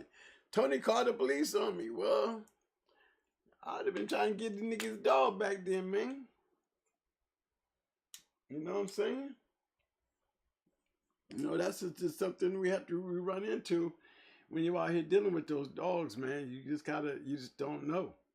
You know, you hear a lot of shit, you know, and a lot of you guys are just new and naive and so easy to tell shit. I mean, remember what I told you about Chico? You know, everybody ain't dead. A lot of us know about Chico, and Chico got over. He came up. I mean, that's a guy who really didn't fool a lot of people. But Mike, it's 11 o'clock, man. Okay. They Friday night. You know, this is one of them nights. You know, I got to get in and. Now I don't know, y'all. Let me tell you about the poll right quick. Talk about the poll. The poll was a good poll. The poll question was, we had 214 voters. Then how often should you check your American Pit Bull Terrier for worms? We had 62% at every 30 days, 17% every 60 days, 16% at every 90 days, and 5% only when something looks wrong. Well, y'all want my take on it? Every 30 days, I feel like you should take a sample of your shit and have it tested. If you don't have your microscope, you know what I'm saying, and you have to take your stuff over to a vet, I can understand that. But if you got a microscope and you know, if you're raising a bunch of damn dogs, you need a microscope. And you need to learn how to check your dogs for worms. Remember you go back to our videos, and we got videos back there that goes over all that. The worming, how to check for worms, what worms to look for, what the eggs look like. This is one of our early videos. Probably one of the first 5 videos that we made. Might have been in the top 10. Taking care of your American Pit Bull Terrier. But for you new guys, you want to learn that. There's we didn't have Mama all that. He had some different things. I heard things like carrots and shit like that. A whole lot of home remedies. I heard some guys, Panicure and Safeguard, those pace, those, you want to get those 3 days in a row. Now, as far as that other one, the knockoff with the Nemex, and the Nemex is called a certain, the active ingredient. But I get it. I don't get the Nemex. I get the 50 milligram. That active ingredient. You can get that out there on the internet. And see, I use that one for my young dogs. And you only use that but once. You use it once. There's no 3 days in a row giving them that shit. There's no 3 days in a row with Ivermectin.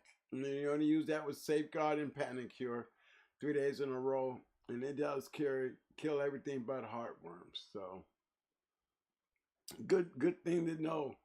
As far as that conditioning thing, we didn't really get into the details on what the intricate parts of the conditioning was.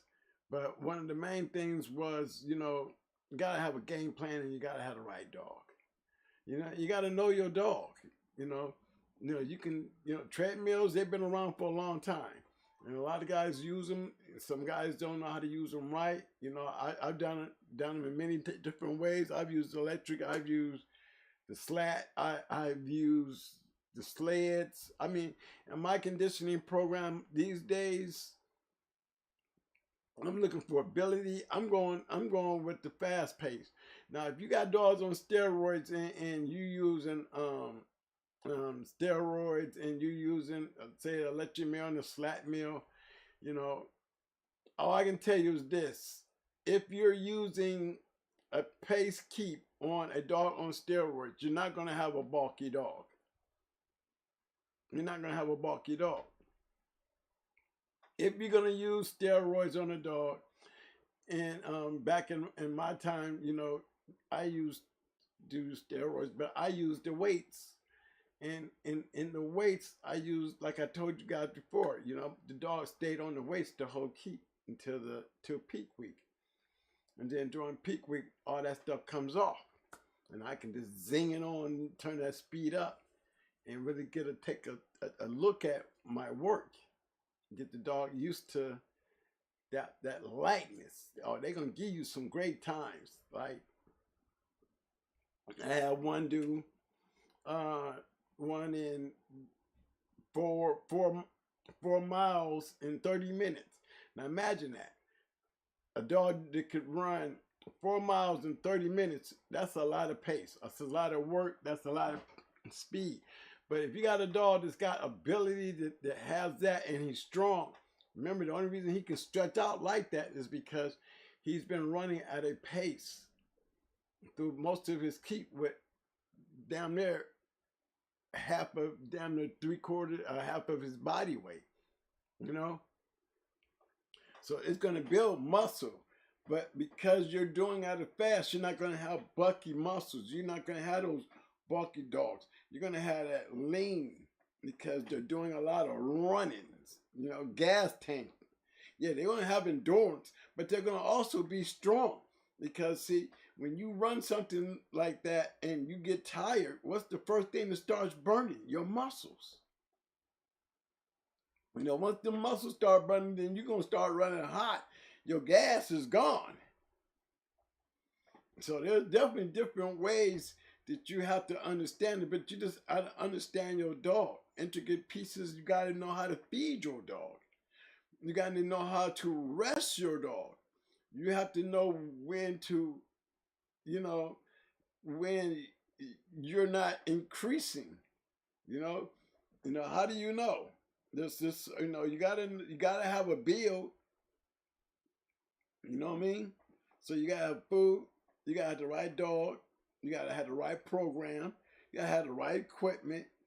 You have to have the mental and the discipline to work every day if you choose to, if you're going to be putting your heart into something, because, in my time, everything counted on the dog.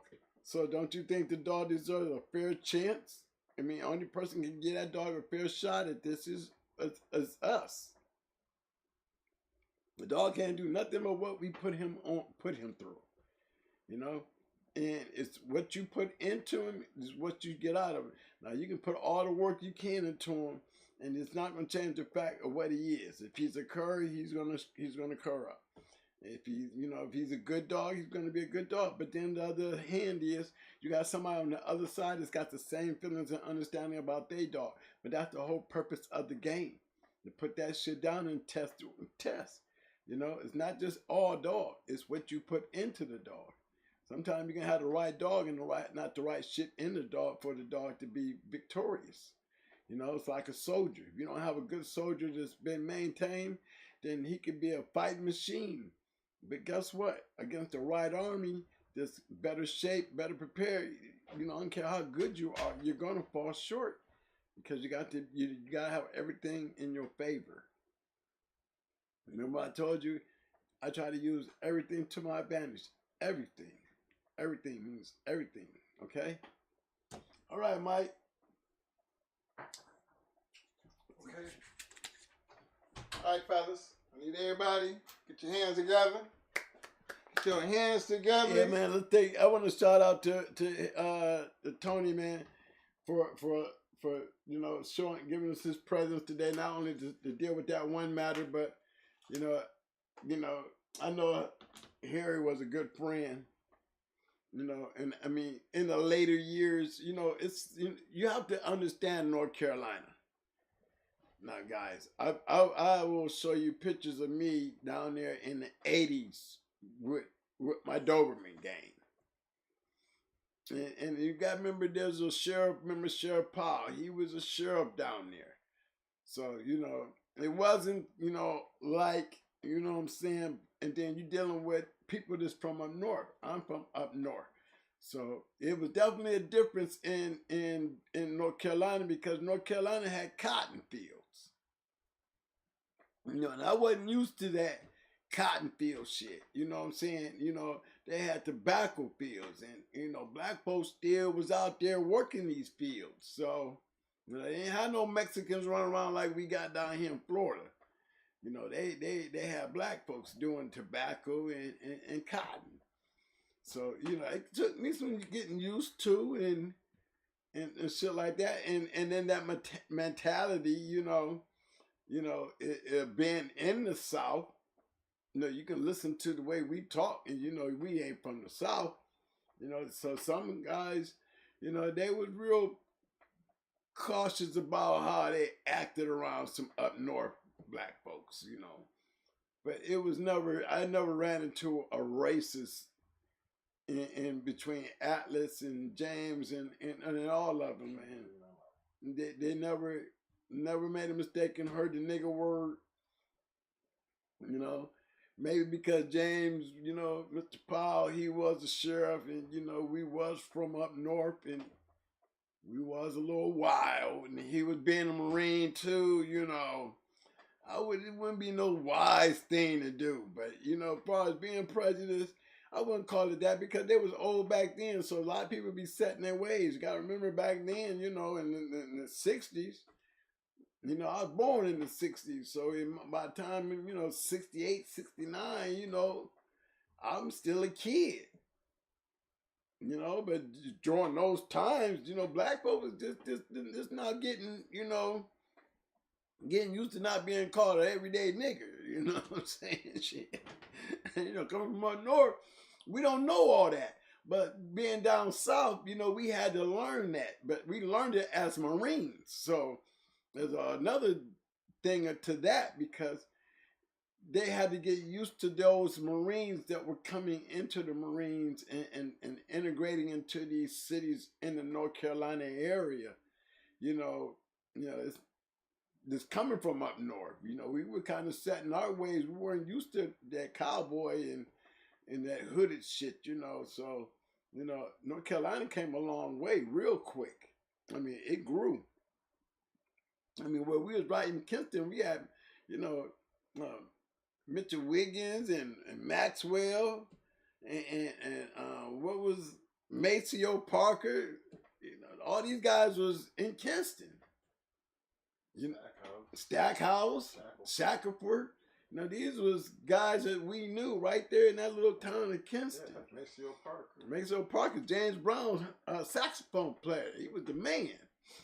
You know, we knew all those guys, man, and it was like, you know, I think the North, the integration of the Marines, you know, working our way from Jacksonville up that 258 road to Kinston, you know, changed a lot of that, you know, because we had some fun, and we were all a lot of Marines, and you know, I ended up marrying a girl, and I ended up having kids with a girl in North Carolina, so, and so did Mike, so it wasn't as prejudice as you would think it was, you know, and if they was doing the nigga stuff, they sure as hell didn't do it around me, because maybe they disrespected the soldier in us, you know, because James and Atlas, even Tom and them, there was some pretty good dudes.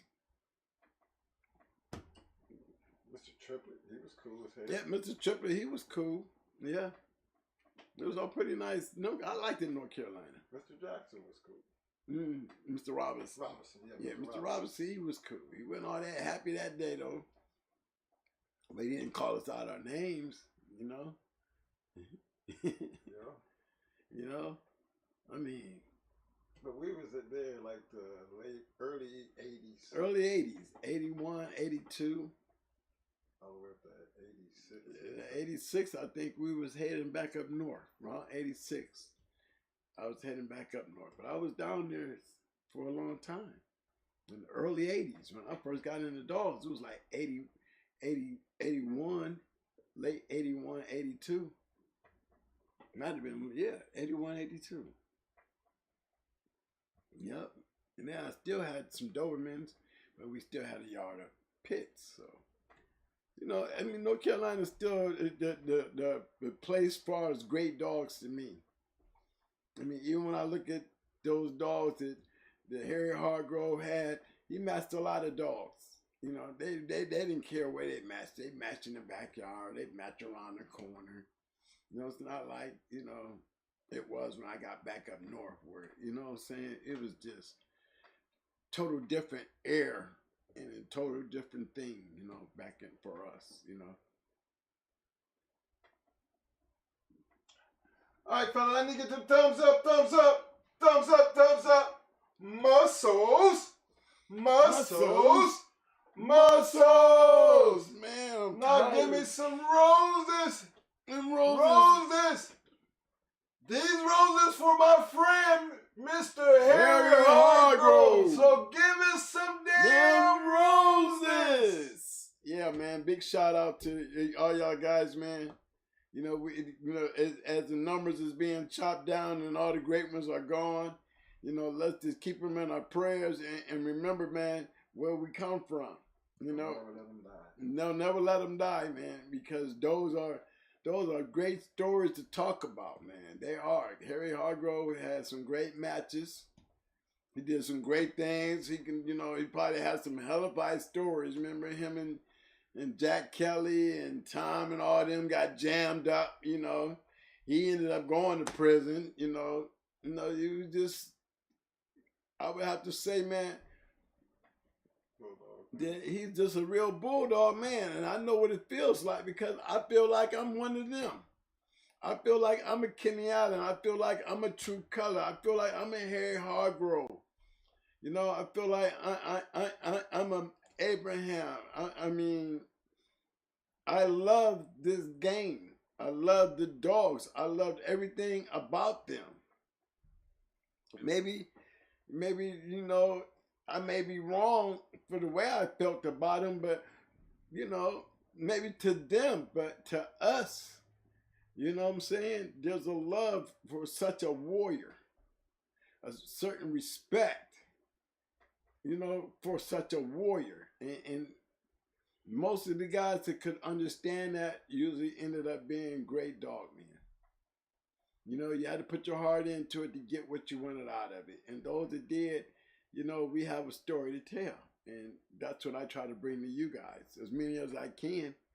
You know, because like you said, in time, these names will be forgotten.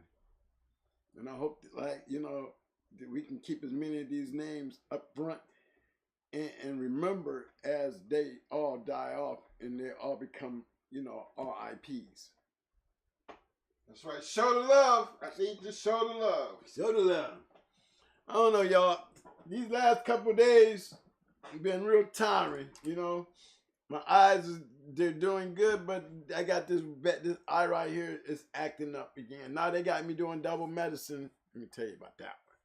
Yeah, both the eyes now, y'all. I can see, but I still have problems. I honestly believe it's got to be in the medicine, because now that this eye right here is a good eye now, and this eye had been done first, this eye is going bad already. It's leaving, like, you know how you put a thumb on a lens and you can see that thumbprint like a grease stain or something when you got your eyeglasses. For people that wear glasses, you know, anything that's on that glass, you're going to see.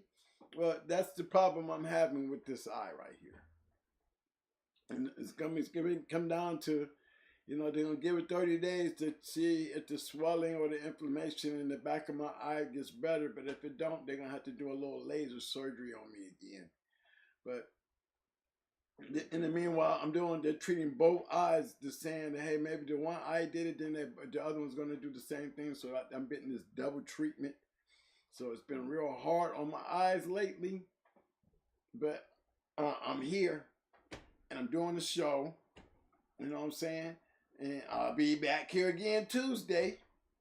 You know what I mean? I can't tell you what's going to happen next Friday because I'm going out of town. I'm going to be having me some fun and taking a vacation.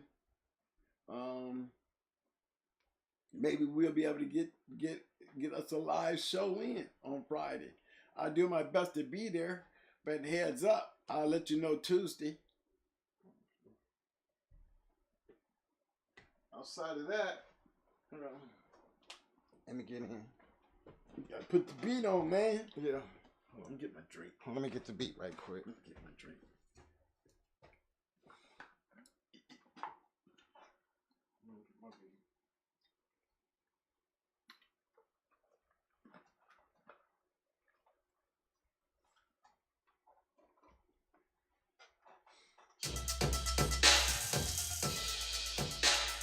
All right, fellas, you know what time it is.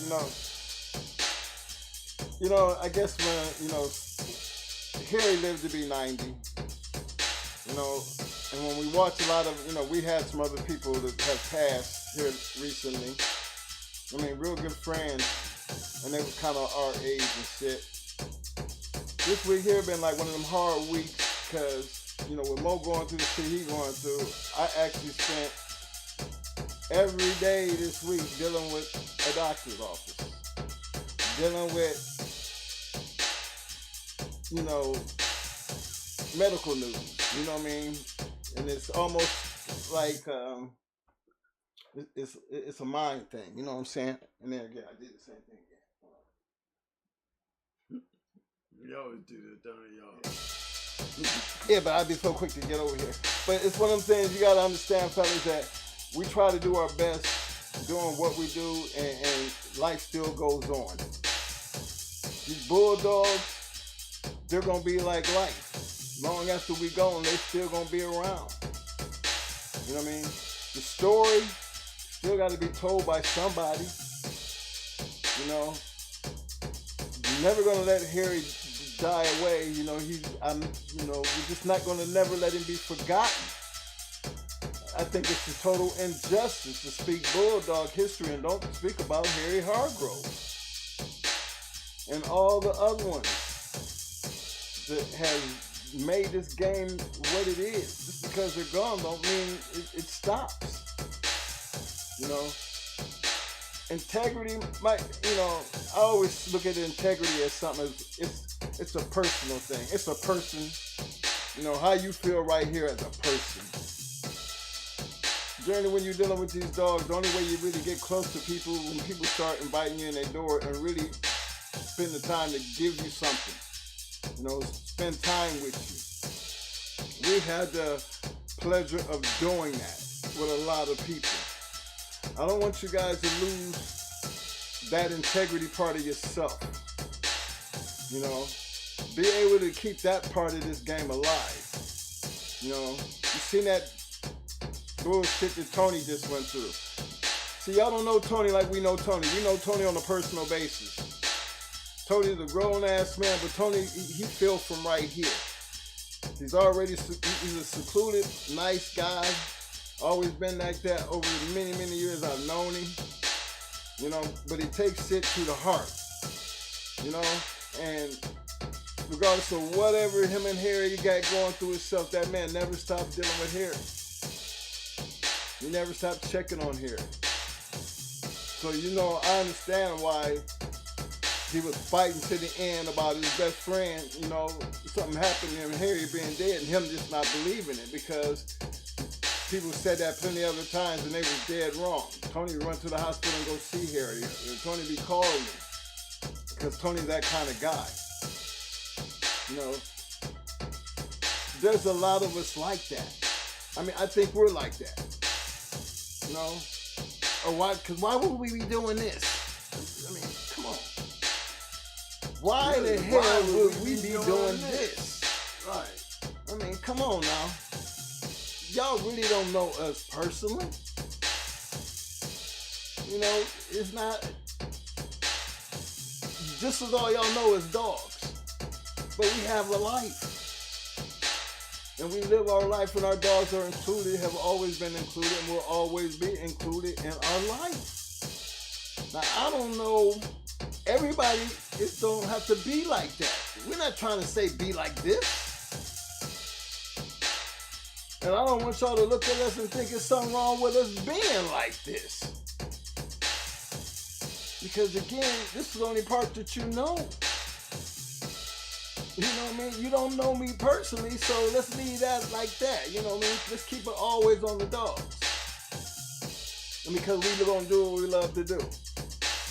And that's why I take my hat off to Mr. Harry Hargrove. Harry Hargrove, salute!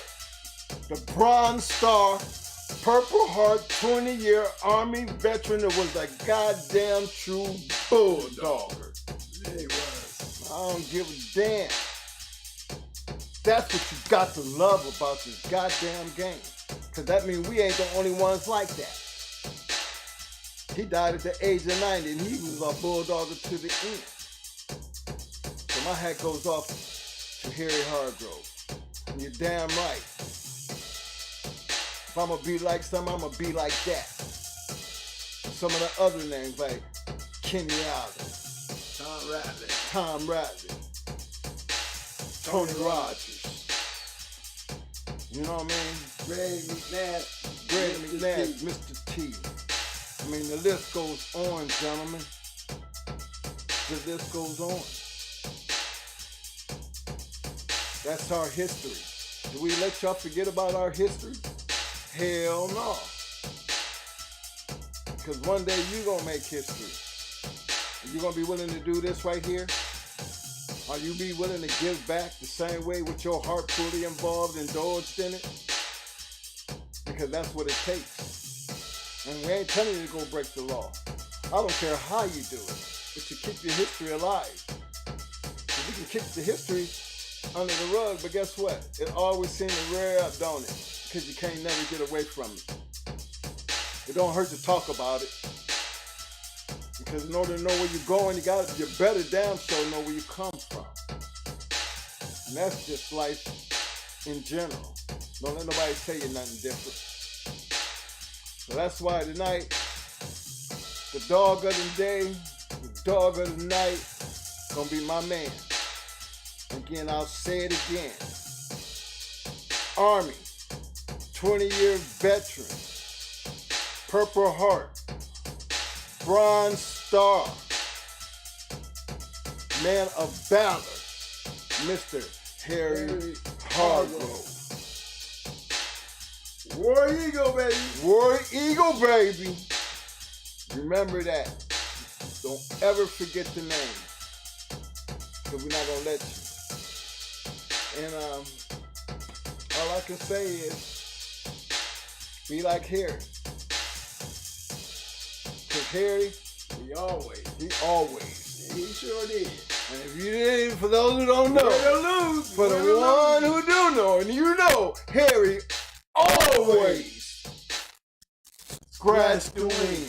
Y'all better fucking believe it. Believe that. Big shout out to my man, Harry Hargrove. That's right. Peace out, fellas. See y'all Tuesday, fellas. Love y'all, man.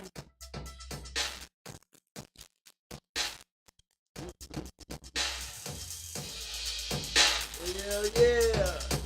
Come on.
just the week, everything leading up to the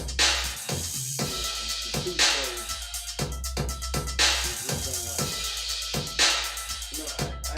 I was in the hospital people for the last 4 days. I mean, like everybody all of a sudden is panties on. I got a vascular motherfucker, a cardiologist, and a neuro motherfucker. Because evidently the thing, they've been doing, and they happen to put the paperwork, and I'm wondering, has anybody been talking about it? And I told him, who my doctor was. I said, but he's just a surgeon, so what made him call? Maybe have nobody that's monitoring my shit. And so that's all the other shit. Because when you start passing it, motherfuckers like still doing the same shit. That's hard. That's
tell me why. I get tired of that. You know, I don't be feeling good at all. But I still move around.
Yeah.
Where my party people at? Where they at? Bulldog, stand up!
be coming up on that 1 o'clock hour.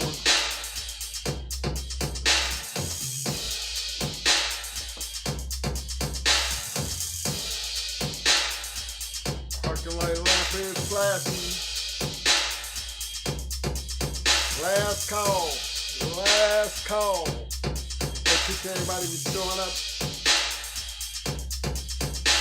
For all my new viewers, don't forget to hit that like button. Don't forget to hit that subscribe if you have not already subscribed. Check out that merchandise over there, Going Hard Kennels. Reloaded.com. Check out the store. We're going to have more merchandise coming through. Get your stuff in. See what's happening. Get your cup. Get your t-shirt. How about a hoodie? I'm just saying.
my West Coast people at? Where my West Coast people at?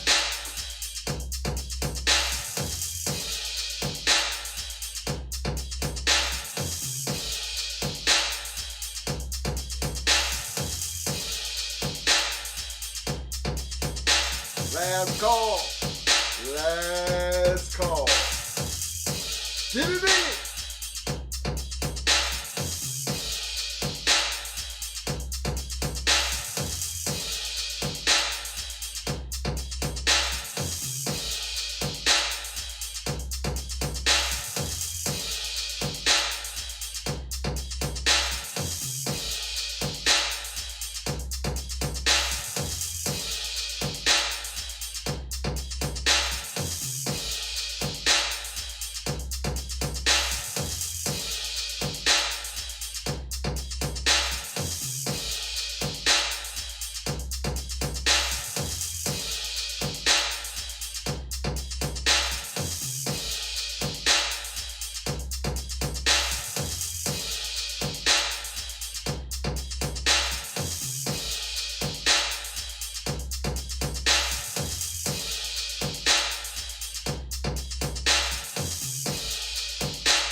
right, my good people. As I get ready to close this down, again, I want to give a salute to the old war eagle, Mr. Harry Hargrove, legendary dog man. R.I.P. my friend.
Everybody enjoy your weekend. Stay safe. For the new viewers, if you haven't subscribed, don't forget to hit that subscribe button. For everybody else, don't forget to hit that like button.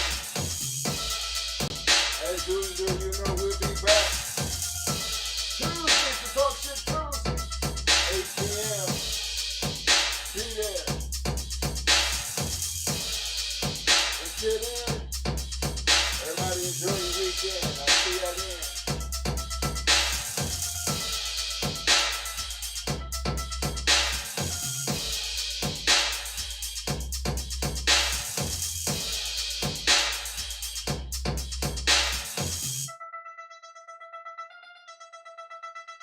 Until Tuesday, y'all stay safe. Hold on.